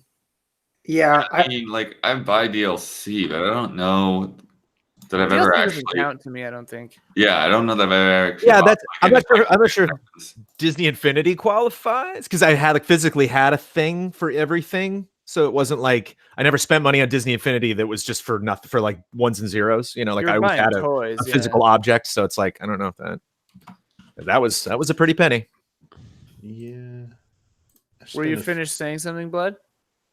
Oh yeah, I don't know that I've ever actually bought in on anything with microtransactions. It's just one of those things where it's like my brain it sees that and it just puts the blinders on and it's like, okay, well whatever. Like it does not even get to me. It just feels like a scheme. It generally is. Magic Arena, I like the way they do it, where if you buy a pre-con deck in real life, you get a code for the pre-con deck in the game. So like that doesn't really count, but I've definitely got 5 or 6 of those. Maybe 3 or 4. I'm actually looking through my purchase history to see if I Yeah, can I've find definitely- evidence. I think I've dropped a few hundred on Final Fantasy 14 in the past 6 years. Not counting the subscription. Yeah, the subscription's like required. Yeah, So like yeah. like mounts and minions and stuff like that. Well, when they're $30 a piece, Damiani. Yeah, that's the thing. Like it's being inflated because like they go like maybe 3 times a year they add one, and each time's like $30. So it's like, all right, you spent like that. But like I guess they do a thing where if you buy like the Blu-ray CDs or like art books or plushies, some of them come with like item codes that give you like mounts or minions in the game. Like Jones bought me 2 Carbuncle plushies from Comic-Con one year. I mean, I wanted the plushies themselves, but they also came with codes for mounts for those as well. So yeah, I don't know if bought that really for want the you as a plushies. gift. No, I think I offered to pay you back. I forget if you like took it or not, but that's not important. But I couldn't go to Comic-Con that year because I wasn't in California anymore. That's I a was touching- appropriately compensated. That's a Yeah. touching moment. That's beautiful. Yeah, I was so happy Oh, when it's Jones great. said he was going and would do it. I was like the Oh, it's happiest. I was like, Well, I yeah. felt like the coolest person in the world all of a sudden because I had access. I was like, oh, I'll totally do that, Damiani. That's great, and it was I'll take fun 2 because like, carbuncles, please. yeah, it was kind of I enjoyed walking through the Square Enix line and being like, I would like 2 of your plushies, please. 2 of your finest carbuncles. Yes, Walking around the con with because my 2 Emerald and plushies, Topaz like, Carbuncle. Yeah. I feel like my optimism regarding microtransactions has gone away. And like what I mean by that is I thought I would be playing Hearthstone forever. Like there was a Yeah. point where I legitimately thought that. And I was like, I love this game so much. I will never not like it. And now I actively dislike it. And like I have no interest in playing it at all. And so now my whole like perception on microtransactions has changed where it's like, why spend all this money if in a year you may not care about it? That's And so That's yeah. how I've always felt about tattoos. 'Cause Sure. I'm like, wait, none of us have a tattoo that I'm aware of. Wow. That's Darn. so lame. That is easily seen. I also have been watching Inside Gaming since it came back, and I just rediscovered, because I think I knew this, that Don plays a character named Michael Transactions at Funhouse. Yes. And damn, we didn't think of that. I Damn, sure did not. Michael We did. Transactions. I'm not big on puns, Jones. Yeah. That's your blind spot. Puns. Puns are great. Not Jack asks, what are the worst gaming predictions / bets each of you have made in the past? The ones that can be. The one that brought this question to mind is rumors about next gen Xbox being announced this E3. While an ally, I can't remember who predicted Microsoft would stop making game consoles in the future. I know exactly. That who was predicted me. I said they would stop making hardware, and hey, this Games Pass stuff coming to their platforms and stuff, like that. No, Damiani, you don't get credit for a prediction that comes true 10 years later. no, this is for Yeah, you do. Xbox Scarlet generations. What I made the prediction for. Yeah. It's coming. The one that has not been announced yet. Still has Anaconda's not been coming, announced. dude, and it's gonna swallow you up. I think, however, I think they need to stop focusing on hardware and focus on services and stuff. And I actually agree. the only thing is that Phil Spencer did say that their first party games are designed around their hardware first, and then they will offer it on other platforms through other means if they don't meet specs, which is what the streaming service stuff supposedly is going to be, and what like Games Pass coming to Switch rumor is all about. So yeah, I don't think they're completely exiting hardware, but I think it'd be in their best interest to like get out of it. They should stop making the hardware and just put their stuff on as many platforms as they can. I think that Microsoft is making a bet on what the future of video games will look like, and I think they might be right. Yeah, I remember there's some final Bostons where I made some real bad calls. Particularly that Amazon was building a powerful game console. Where Still I good. mean, what's up? Still could be. Yeah, I mean they're probably doing their own streaming service, right? And so it's probably like that was way off base with that one. Is I that mean, what they the came out with Google a one console is? if nobody cared. They did, yeah. Google is supposed to have a press conference about Yeah. some gaming thing at GDC, right? Yeah. Yeah, we have to figure out when that is. We probably should react to that. Yeah, I mean, like, yeah, they already like showed Assassin's Creed works. Like, there's no question with Google what they're gonna show, right? I mean, but if they're just going to show a Chrome browser, we're going to be like, huh? Mm-hmm. Oh, well, I mean, they'll announce the service, right? Like, here's how much you have to pay to stream AAA games on your browser. I think they're going to do that, and they might, in conjunction with that, announce a box that you can do it on too. That'd be cool. Do you think the controller would be the Xbox standard? Same buttons, colors? Similar, but different? All right. I remember Daniel Bloodworth thought Animal Crossing was going to come out. Oh, yeah. Oh yeah, that was easily the biggest flub recently. I retconned this on the podcast, but when we had the how many viewers will Apex Legend have, I originally wrote down like 2,500 because I'm stupid. Like I just was not even thinking. Like how many viewers a game has is just not something I track, not something I think about. And then when I thought about it, I just wrote like a 9 in front of it, so it was actually like 92,000, and it ended up being 500,000. Like I was. Yeah. Very off. Well, very, Jones, very off. at this moment, first place, Fortnite, 444,000 people watching it. Oh, Yeah, Apex Legends in 5th place. There's some sort of Spanish tournament happening, though. Counter-Strike, League of Legends, and Overwatch are also ahead of click on Apex. Fortnite, Damiani. I can't tell what's happening. I don't know why there are so many people watching it right now. Diamond Masters. It's like a golf name. It's a cool name. Not to derail us. It's not a cool name. Diamond Masters is not a cool name. No, that's pretty cool very, name. very uncool.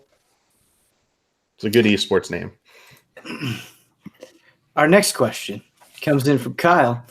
He says, hello, maps are interesting. Some people love them. Other feels like they hinder exploration and turn them off entirely. Yeah. So what are your favorite and least favorite in-game maps? Do you generally appreciate maps or do they annoy you? We talking mini maps or like map maps? I think both qualify. I think the Resident Evil 2 remake map is very good. Yes. Yeah. It's very good. I map. really don't like the Anthem map so far. Oh boy. It's like not good. Yeah, it's not good. Don't like Metroid Prime's map, 3D I was map. just gonna say that's a good map. It's cool. It's cool looking, but I hated like looking at it and figuring out stuff. And the same thing with it's cool looking. Hyrule Castle and Breath of the Wild's map looks visually awesome, like that 3D model, but such a pain in the ass to figure out so where actually am I right now? I don't know. Like Use your eyeballs. no, it stinks. Like I can't Your zoom. eyeballs. It's like Prime took me a while to get used to it. I was like, okay, I think I get it now. Like I can use it. I'm a huge fan of the new 3D map thing where Horizon did this, Far Cry 5 did this, where when you look at the map, it's actually in 3 dimensions. So if you're on one side of a mountain and then move the map over, you'll actually see the mountain shift in perspective to where you are. It's almost kind of like you're in a helicopter, a hot air balloon or something, moving around. And I love that. I want more. Well, that's one of the crazy things with the crew games is the map is just the whole game. You're just zooming in and out different levels and seeing it in real time. It's what? How in the world do you do this so quickly with no load times? It's like the game's greatest achievement. Yeah, just that. It really in is. And out is perfect, and everything else is problematic. Division as a sick map. I like below you. I like the way that Oh, Sea of Thieves does their maps, which is kind of fun. But my favorite map of all time is Symphony of the Night, baby. That puppy is great. Also, fun anecdote. I met a lady at a party 6 months ago or whatever, and she had this crazy tattoo on her entire forearm. And she was like, and it looked really familiar to me. And she showed it to me, and I was looking at it, and I was like, "Oh, what is that? Like a schematic or something? It feels like a spaceship." And she's like, "Sort of." And then I was looking at it, and then she was like, "You want a hint or whatever?" And she gave me some hint, and it turned out that it was the map of Super Metroid. Whoa! On her arm, and I was just like, "You are the coolest person." It was such an awesome tattoo. That's a good Easter egg for a sci-fi game to have some computer terminal. Oh, come up yeah. and it's actually Metroid. Oh yeah, that'd be really cool. I enjoyed this game quite a bit, but it has a terrible map that is constantly frustrating. The Xenoblade Chronicles 2 map is actively bad. It is basically really bad. a general idea of an area rather than an accurate depiction of an area. Oh, so bad. And when you have to hunt for things, it makes it a huge pain in the ass, and you end up wasting a lot of time thinking you are going to the right place, but it is hard to pinpoint because the information you're getting is very vague and not helpful. I do like when maps look like they would look in the world of the game. Like Red Dead 2's map is really good. And like if you zoom in, you can see like the fibers of the paper and the ink. Mhm. I thought that was a really nice touch. And the stuff you find will appear on the map. They'll scribble on it, you know, Yeah. like where animals are, and like they'll name certain areas. One thing that drives me nuts about the Red Dead 2 map, though, is there's like a line that borders the entire map, and there's no way to fill it in on the top. Like it'll always just be like, oh, you haven't been there yet, but you can't. Like there's a spot where you cannot get up there. And the map says like, oh, there's more mountain up there, and then there's the edge, and like you can't get to that edge. So like my map looks incomplete, and it is impossible to fill, because like I'm crazy about stuff like that. Like I want to fill in the whole thing. There's a I'm part never like in Night, Symphony, yeah, where too. like there's some areas where if you double jump, you'll fill in the top. There's nothing up there, but you'll fill in like the top part of the room, and like I have to do all of those. I did that in SteamWorld Dig 2. I had to fill in. Yes. I went back and forth. Had to fill in that whole area. Yep. I need to get back to it because it's really barely started, but I really dig with Metro Exodus how the map, when you get the binoculars and you like kind of look and like you kind of get this, they did like this click. It's like, oh, okay, there's something there, and like you can zoom in and you can't quite tell what it is, but he'll put like a question mark on the map. Mm-hmm. And plus it's just like physically this thing you just bring up in the world. It doesn't pause the game or anything. It's just a clipboard you have with everything scribbled on it. And he's like holding it, and you turn around in the world and you can see your like character compass turn with it too. That's nice. Yo, should we do top 10 maps? I don't dislike the idea. It could be kind of fun. I don't like the idea of thinking through all of them, but Yeah. Night 1 of Bloodborne, I was just so stoked not to have maps. Yeah. It really meant something to me. That wasn't even an option. yep. I agree. I think in a game like that, it's worthwhile. It And very much depends on the genre. It's A map would designed be well enough bad. that I never needed a map. Like, Mhm. Yeah. yeah, You're that's a meant good to game. feel confused. Bloodborne is amazing. One of the greats. Haha. One of the I love greats. I feel like sometimes we just have to like sneak in a little bit of Bloodborne praise here. It's like, yeah, it's amazing.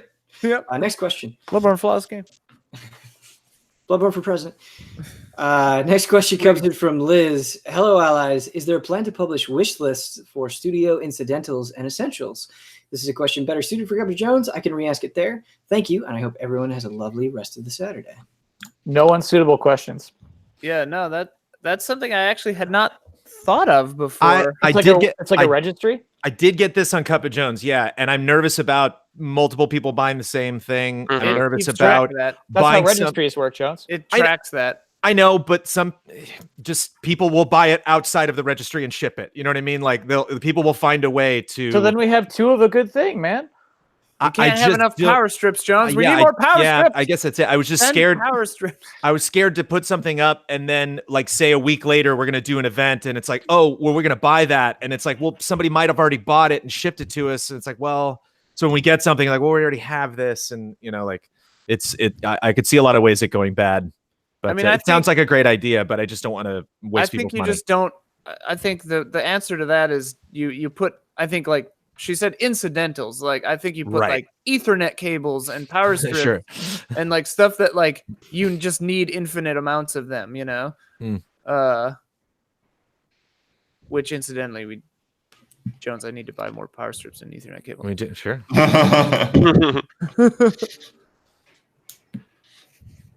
Jones, I get it though. I think like it adds like another like a third source of like where we ask for money. You know what I mean? So I get like where it's just like coming from too many directions and things like that. Yeah. I'm terrified of people sending random games to the library that we're never gonna open, and like people bring up those .hack games. Like, you know how much money those are worth? I'm like, I didn't need to know.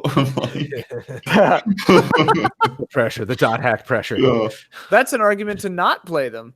We got to keep them in good condition. Got to keep that condition up. Next question comes in from Caesar. Same text, different system. Nice. Wants to build a gaming music library.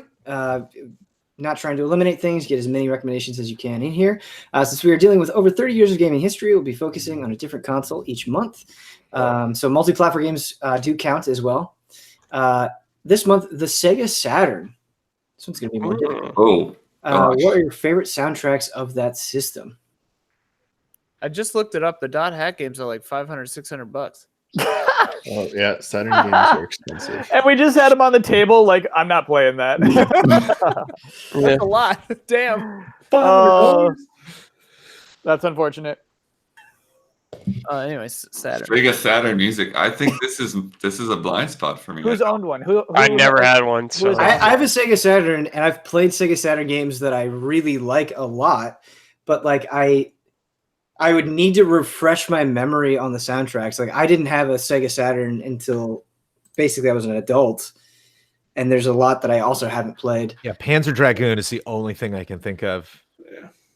Like, I've played Radiant Silvergun, and I liked Radiant Silvergun, but I can't like recall the Radiant Silvergun soundtrack, so I can't say whether or not it was great. Same with Guardian Heroes. I've never played Burning Rangers. I hear that's great. Yeah, I mean, even of the things that I've dabbled in when we've had hooked up to Sega Saturn at GT, just it's not the same as, you know, you playing a game at home and like really getting into. It's like, oh, okay, yeah, this is an amazing soundtrack. Nights into Dreams does have good music though. That's the only one I was thinking of. Yeah, Nights into Dreams, I would totally put on the list. Mega Man 8. I'm like, Count it. looking at Yeah. this I to guess kinda I like, got it. Yeah. if I know these games at all. Mega Man 8 has some dope tracks. Absolutely. Is Castlevania on Saturn? Symphony of the Night. Yeah, it is on Symphony of the Saturn. Night, Yes. Is that the better one or the worse one? I can't It's remember. It has the extra area. but it runs like trash. Yeah. Yeah. What's the music like? I don't know. The- I haven't played it. Okay. The music is the same. Okay. Of the new area though, I don't know. Oh yeah, I don't know. And I don't know if the quality's different or not. I think Yeah. there's Daytona some, USA is being pointed out in chat, and they're right about that. Sorry, Damiani. Which one? I think the soundtrack has some slight differences, nothing major. How's Gotcha. the Virtua Cop soundtrack? Huber, I've played a bunch of Virtua Cop 2, like a lot of Virtua Cop 2, and I don't remember the music at all. Me Right either. to guess, it's probably just like. I have a weird confession. When the Saturn was out, when I was looking at the games at Toys R Us, like the Saturn was just a world I didn't want to be a part of. Hmm. I just always got- wanted to be a part of it. I got That's really cool. weird vibes from the Sega Saturn. I think I hated Nights. Nights into Dreams like sucks.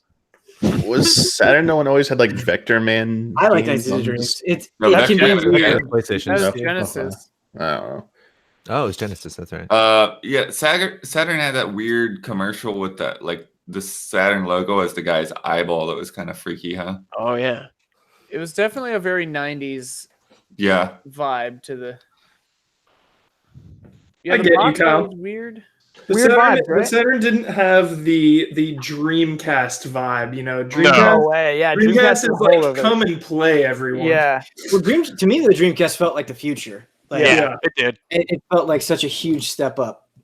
Saturn is like edgy. Yeah. Saturn is like what your scary older cousin who listens to Tool owns. It was a I weird think that was the story, vibe I was like- drawn to, though. To be honest with Ian, you, is that Like, a true story? Yeah. Except I think he had a PS2, whatever loaded and reloaded. Was that just PlayStation? Those games like freak That's me such out. a Tool fan Yeah. kind of game. Yeah.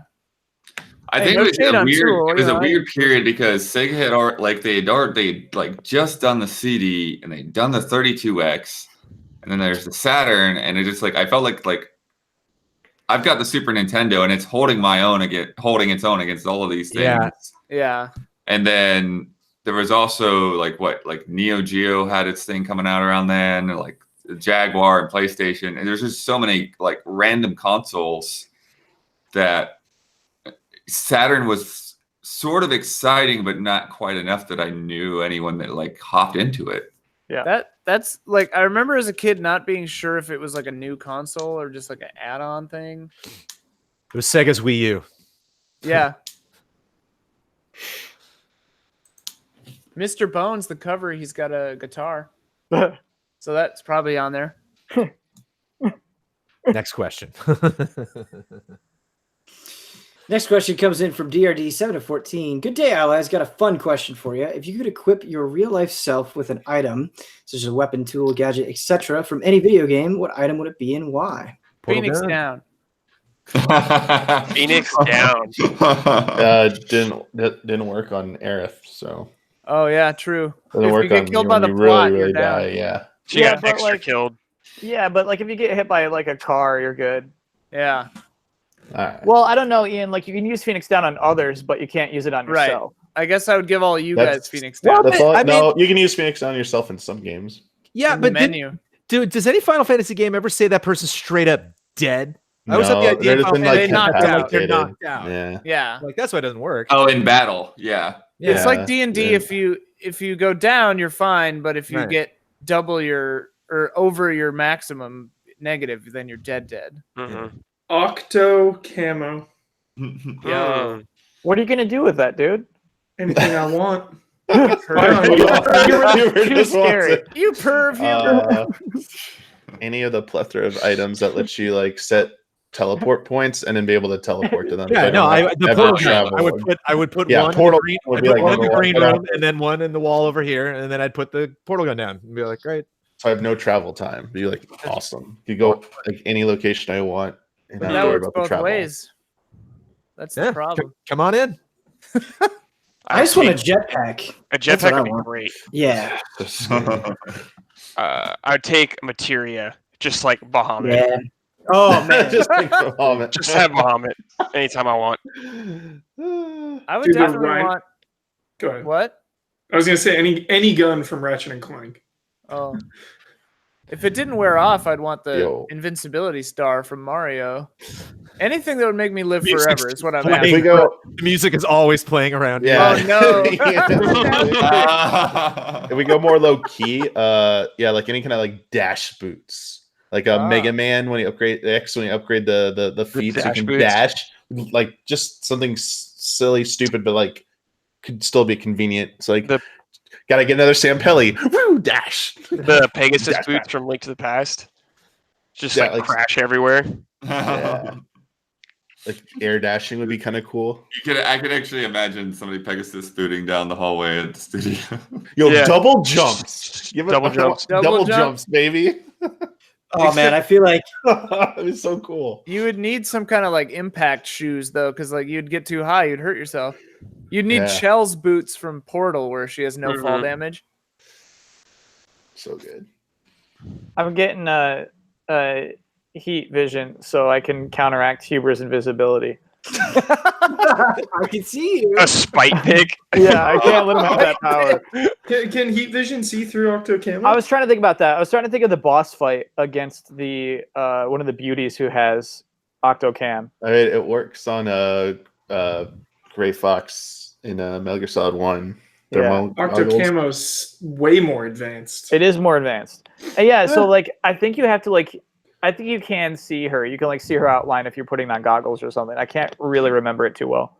I just love that item. It's like one of my favorite items in games ever. It's too I mean cool. like it just It is simplifies cool. like 3's kind of dumb with the face paint and like the camouflage that you always have to like upgrade. It's just like simplifies all that. 3 is great. Okay. I like both. Apparently geckos can still see you in the Octo Camo.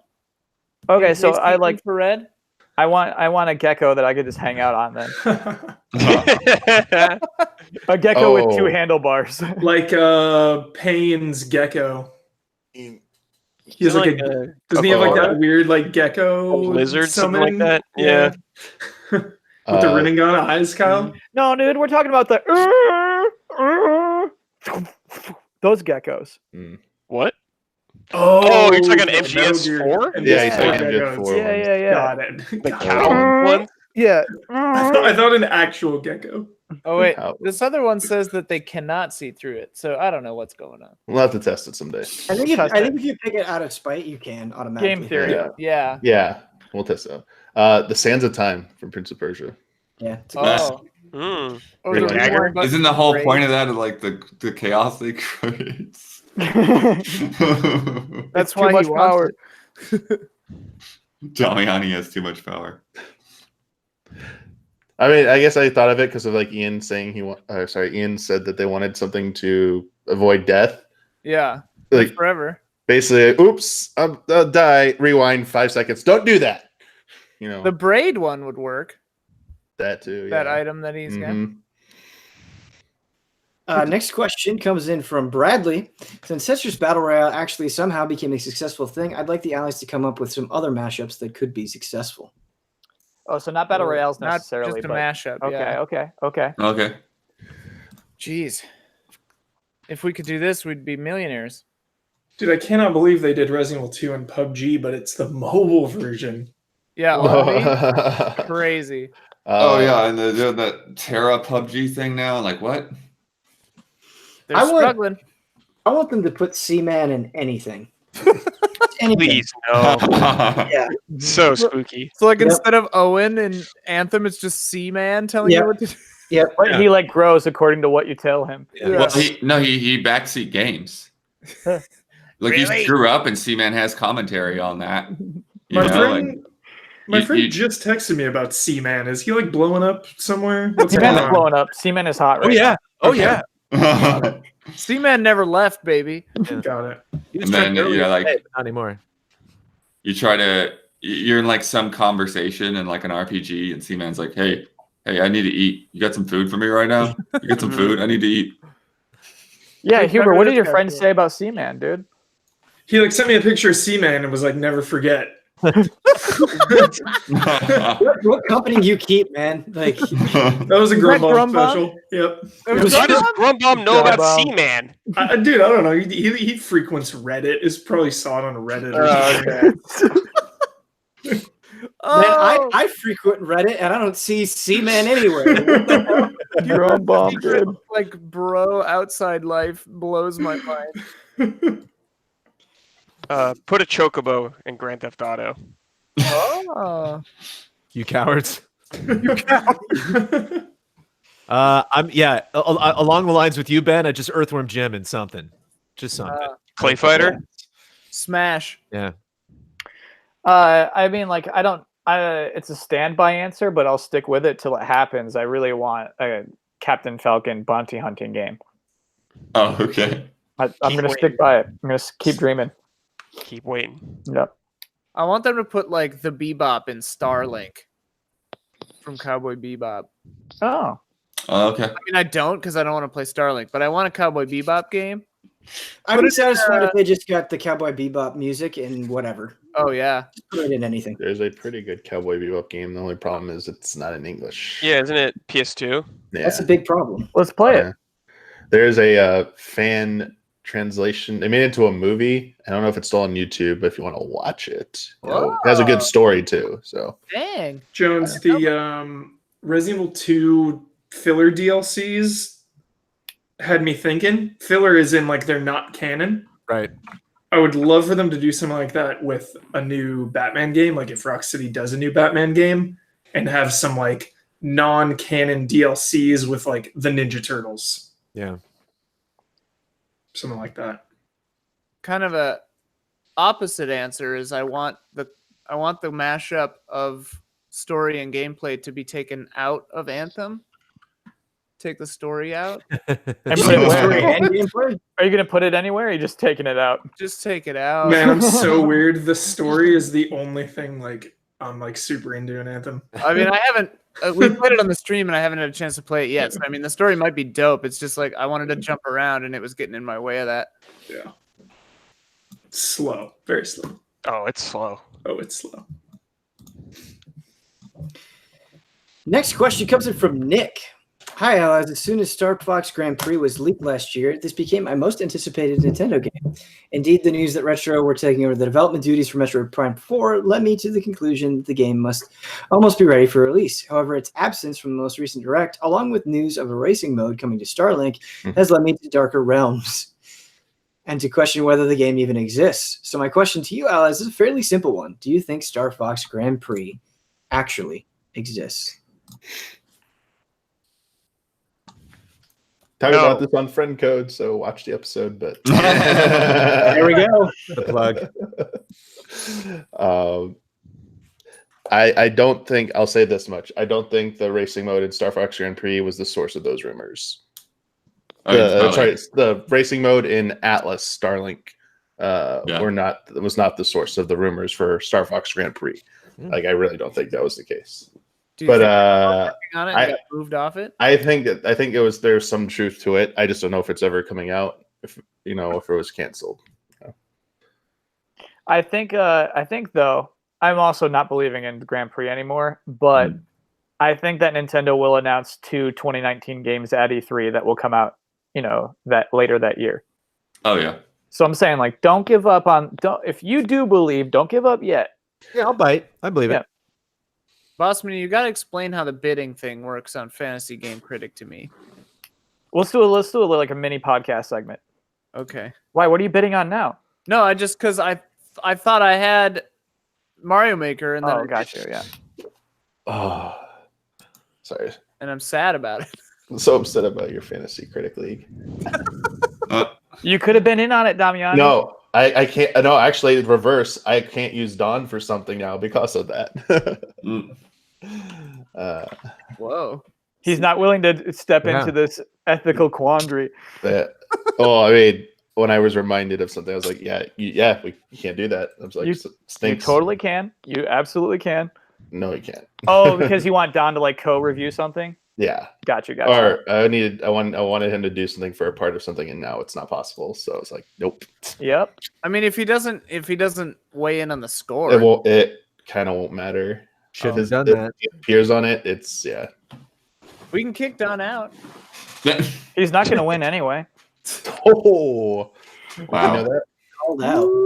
I don't have any points at Dang. all. Our next question comes in from Classical. My girlfriend and I played a ton of Animal Crossing DS together. We played hundreds of hours together, but the fun times ended with wrong press of the button. Uh-oh. I was all about catching fish, and I had nearly completed my museum collection. I finally caught a great white shark and wanted to show my girlfriend my accomplishment. I pulled the shark out of my pocket, showed off, and when I went to return to my pocket, I somehow pressed the wrong button and instead released the fish back into the water. My spirit was broken, and I lost all interest in playing the game shortly after that. Damn. This is where an action replay game shark is justified. Right. It's just one shark. Give yourself Just it back. catch another shark.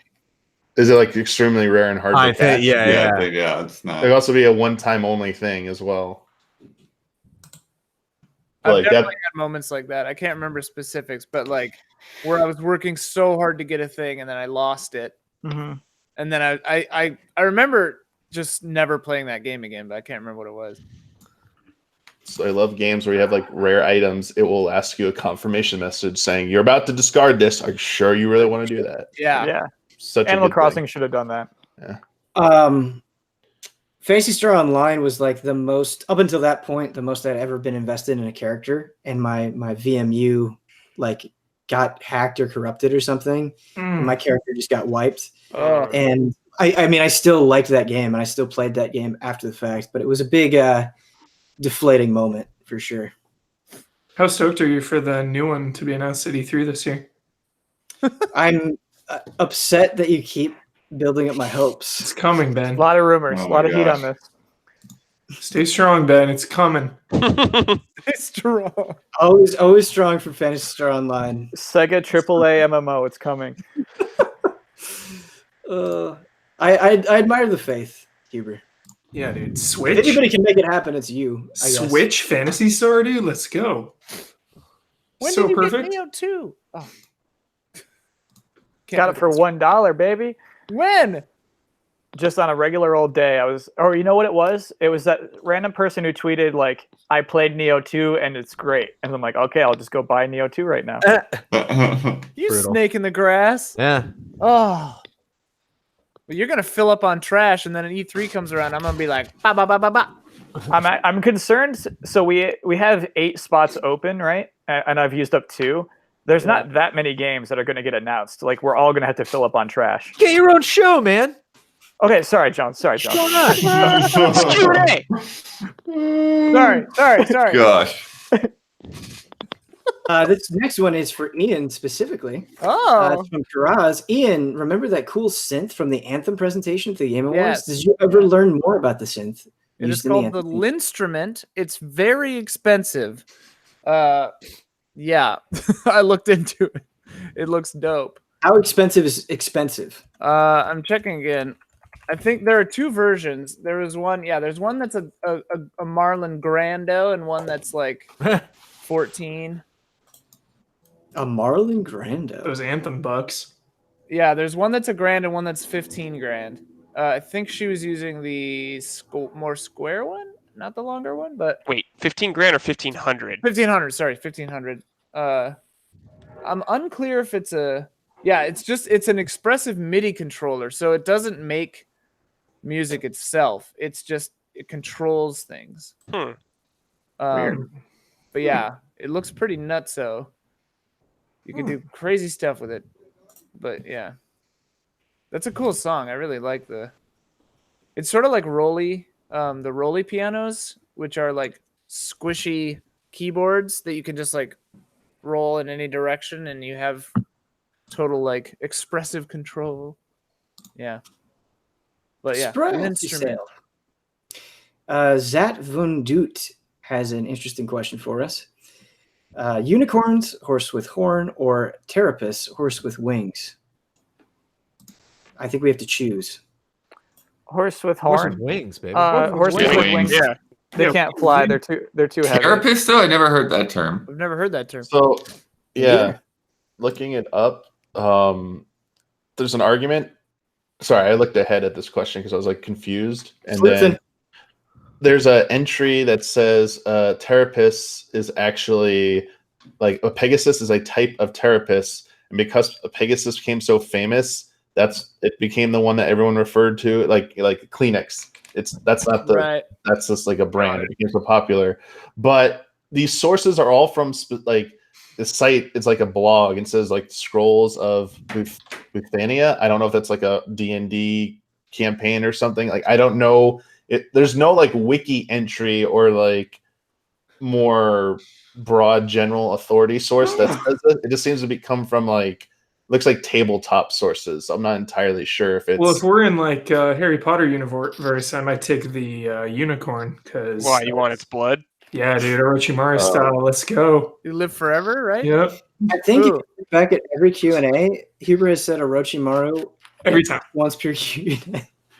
Let's keep it going, Let's Bev. keep it going. I think he says it once per day. Just like nothing's faker to me than a flying horse. It's like you're too heavy, dude. Those wings cannot lift you. They're magical, Kyle. here's something. Is that what you would say if you actually saw Dude, it? ants can carry like how many times? 50, I think. That was from like Honey, I Shrunk the Kid. Is that Ants still true? can also fly, and they have light bodies. Like it makes sense for ants to be able to fly.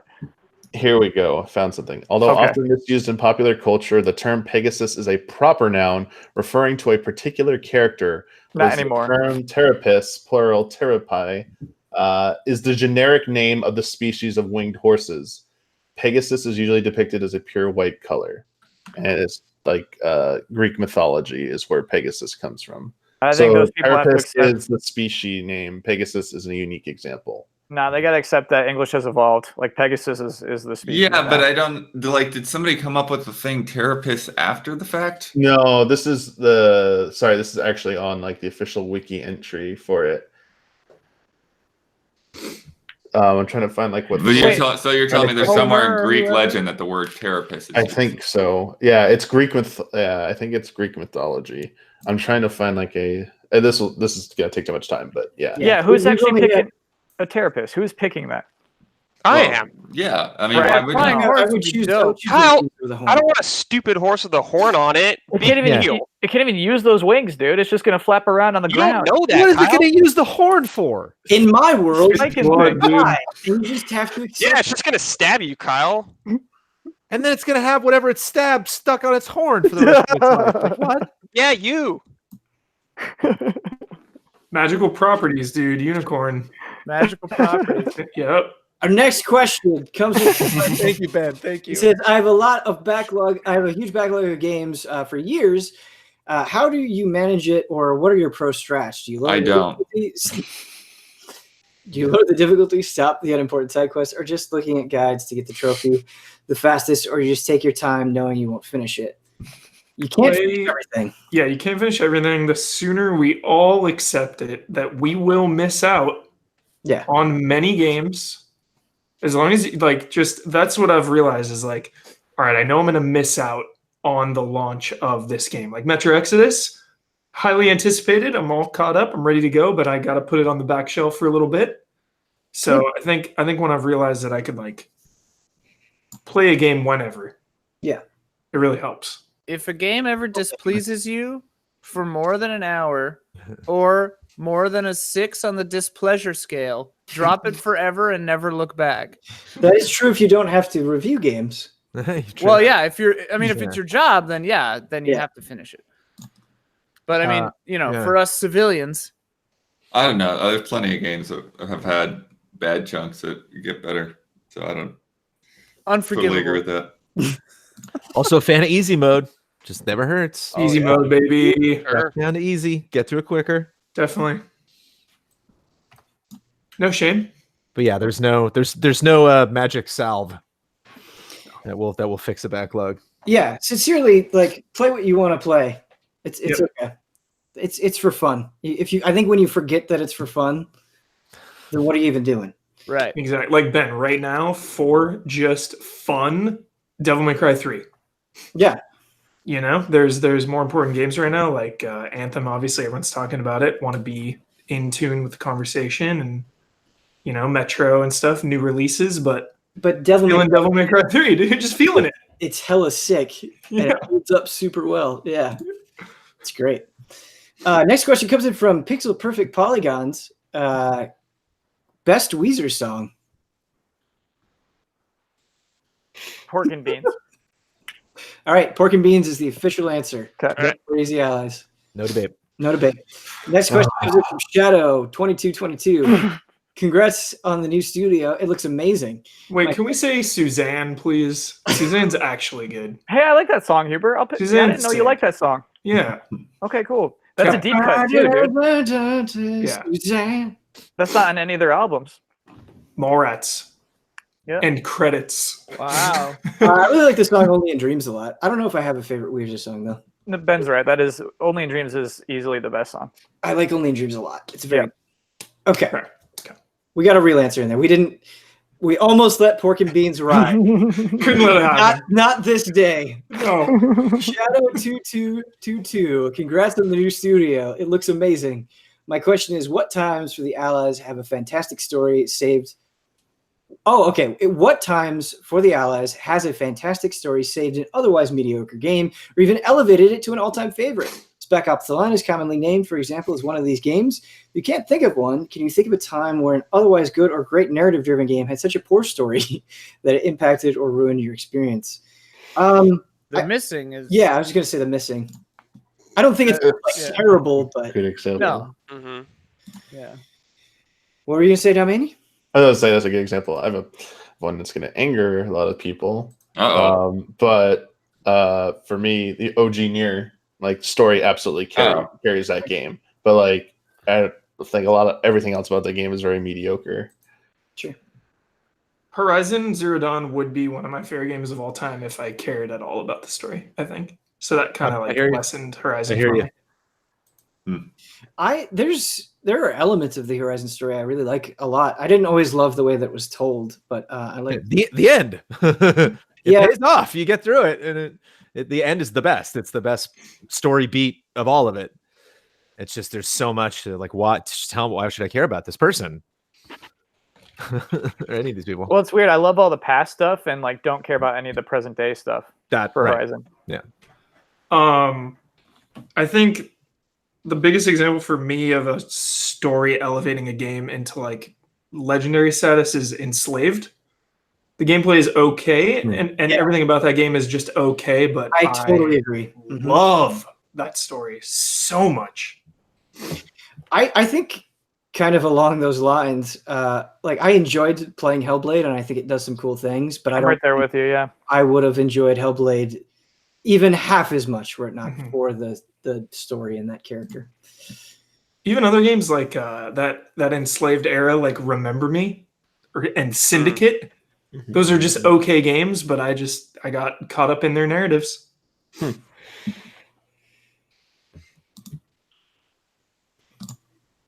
Cool.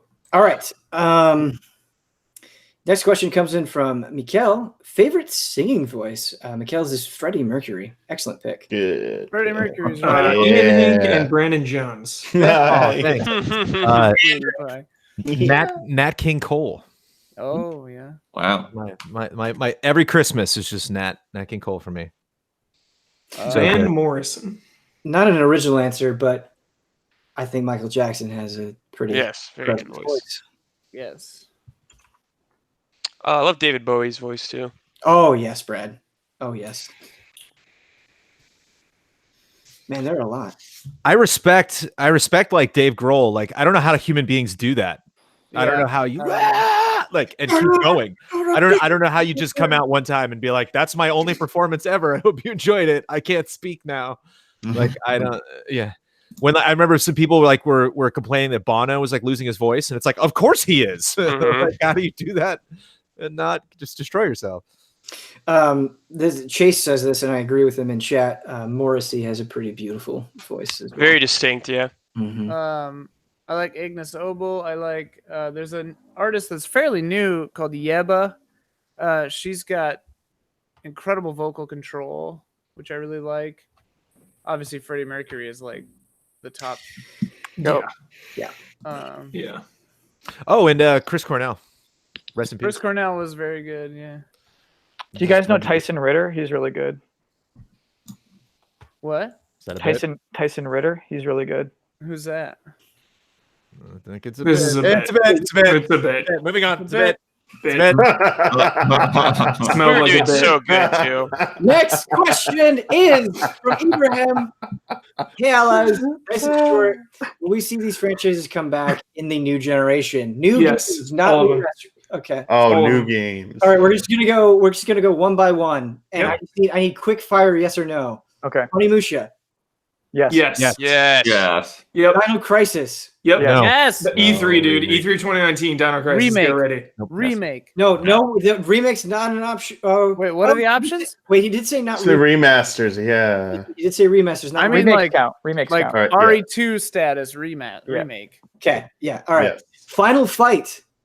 No. No. No. Sorry. No. No. Chrono anything. No. No. Yes. Yep. Bushido Blade. No. No. Oh, I No. wish. Wait, that's confirmed already. Wait, That's Bushido happening. Blade? It's Yeah. a different. It's called something else now. Well, the Yeah. answer is yes. There's a new game Yeah. coming in the Bushido Blade franchise. Look forward to it. Wait, but it's Really? not Ibrahim the franchise, is confirming in chat. Evo Show is confirming that he doesn't want remakes either. So it has to Okay. be brand new games. Oh, then no on Dino Crisis. Yeah. right? Parasite Eve. No. Oh god. No. Yeah. Not yes, yet, but eventually, yeah, they'll go back because they had a recent Parasite Eve like not too long ago. PSP. Yeah. I love Yeah. how, like It was confident pretty you long ago. all of these. Yeah. Yeah, that's actually kind of That's a long time ago. Okay. The virtual Alright. series, Virtual? like virtual fighter There's a new game No, with that with the because- anime girl. series. I think there will be. I think there will be a new virtual fighter at some point. Oh yeah, Virtual Fighter. Virtual Yeah, for Fighter. sure. Yeah. yeah. Yeah. Virtual like cop though. Virtual tennis. There- Let's There go, are a lot dude. of things that fall under the virtual umbrella, but Yeah. virtual fighter, I want to believe. Yeah.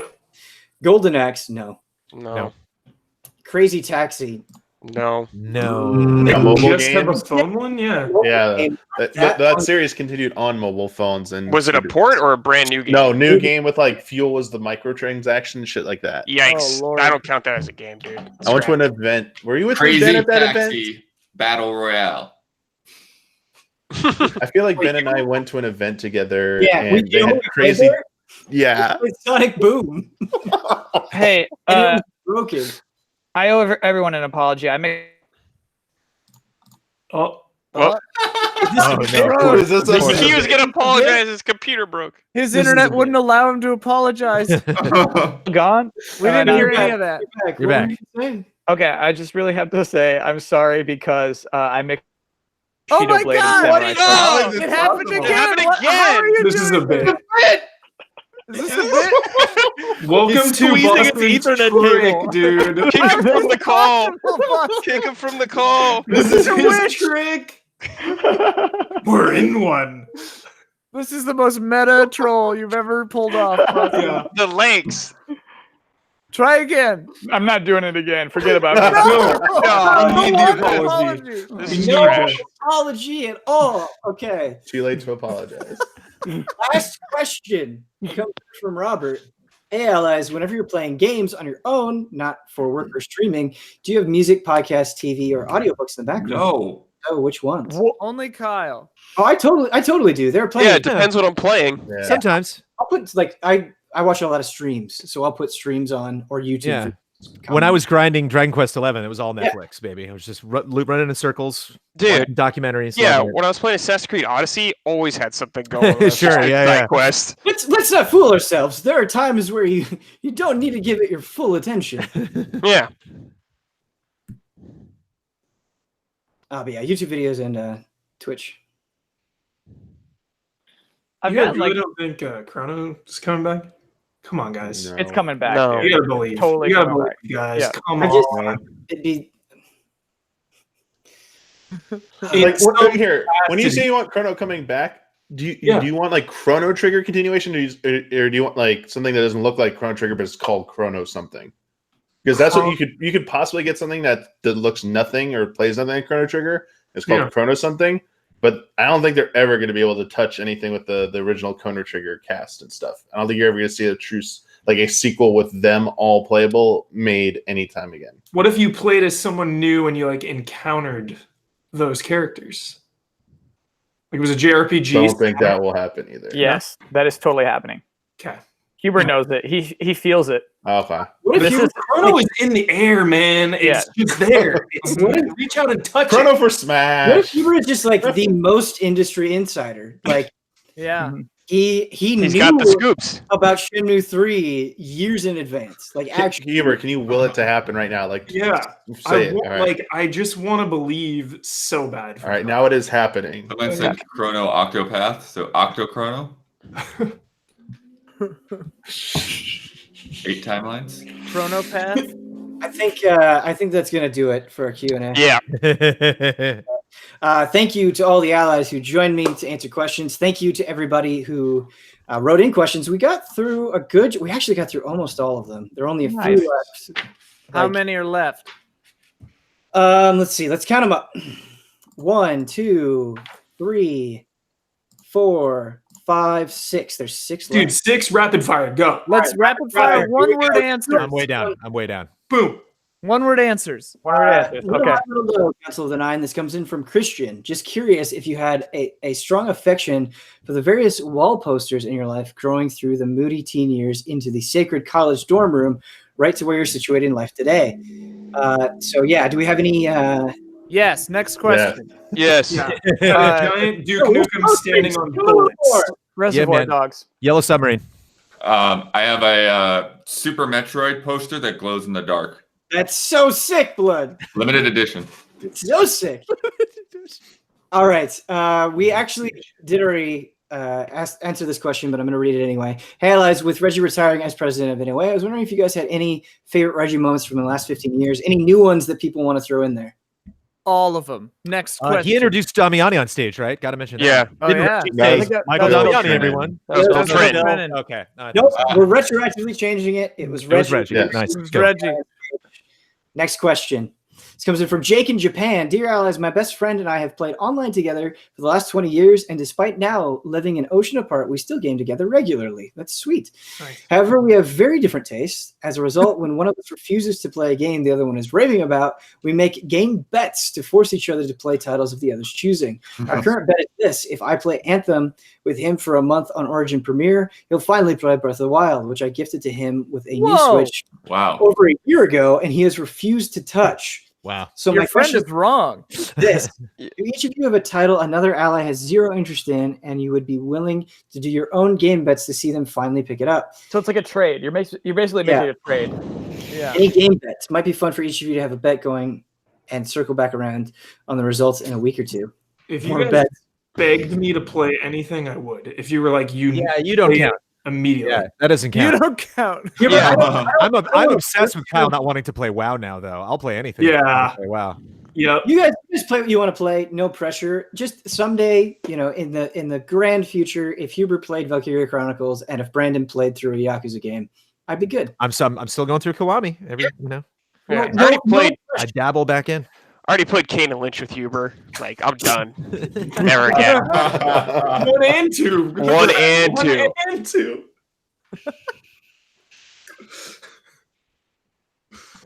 Dude, we gotta get Kyle up to level 60 and do like Molten Core. I'm not doing Molten Core. Maintain. Kyle, can I tell you what the end game of the 14 thing was? What chat wanted to see? Yeah. They just wanted to see you do Titan Extreme and fall off so they could laugh at you. Like everyone falls off. They just wanted to see your reaction to it. That's all chat ever wants. Yeah, Yeah. that's all chat ever I'm wants. just a Dance little monkey. clown. Yeah. Yeah. All right, next question. 2 more. Dear allies, if you would please rank which of these franchises you would most want to see return to their previous glory. Advance Wars, Castlevania, Chrono, Final Fantasy Tactics, Crimson Skies, Colony Wars, and F-Zero. Castlevania. Said Chrono, yeah. Castlevania. Chrono. Yeah. Just That's good. like, And Castle Chrono. I just want Final Fantasy Tactics on Switch, and then that's fine. Castlevania. Castlevania. Castlevania. Castlevania and Chrono are both... Castlevania. Okay. Castlevania. I think Castlevania is the most universal. All right, last one. Ray Luaza, hello allies, is someone who has drawn a lot of fan art of the group. Ray Luaza has done incredible fan art of us. I wanted to ask how you feel about receiving fan art in general. I'm sure you can appreciate fan art outside of EZA, but you must have a more unique perspective as people that get art for and about you. Please be honest. If it's weird or unpleasant in any way, that's also good to know. It's the best. It's It's best. awesome. It's the Yeah, it's best. Yeah, I mean, I feel like people are pretty nice about it. Like, it's often like us in a cool situation, like us with some sweet ass Pokemon, or Mhm. us as a character of a game. Like, it's just awesome.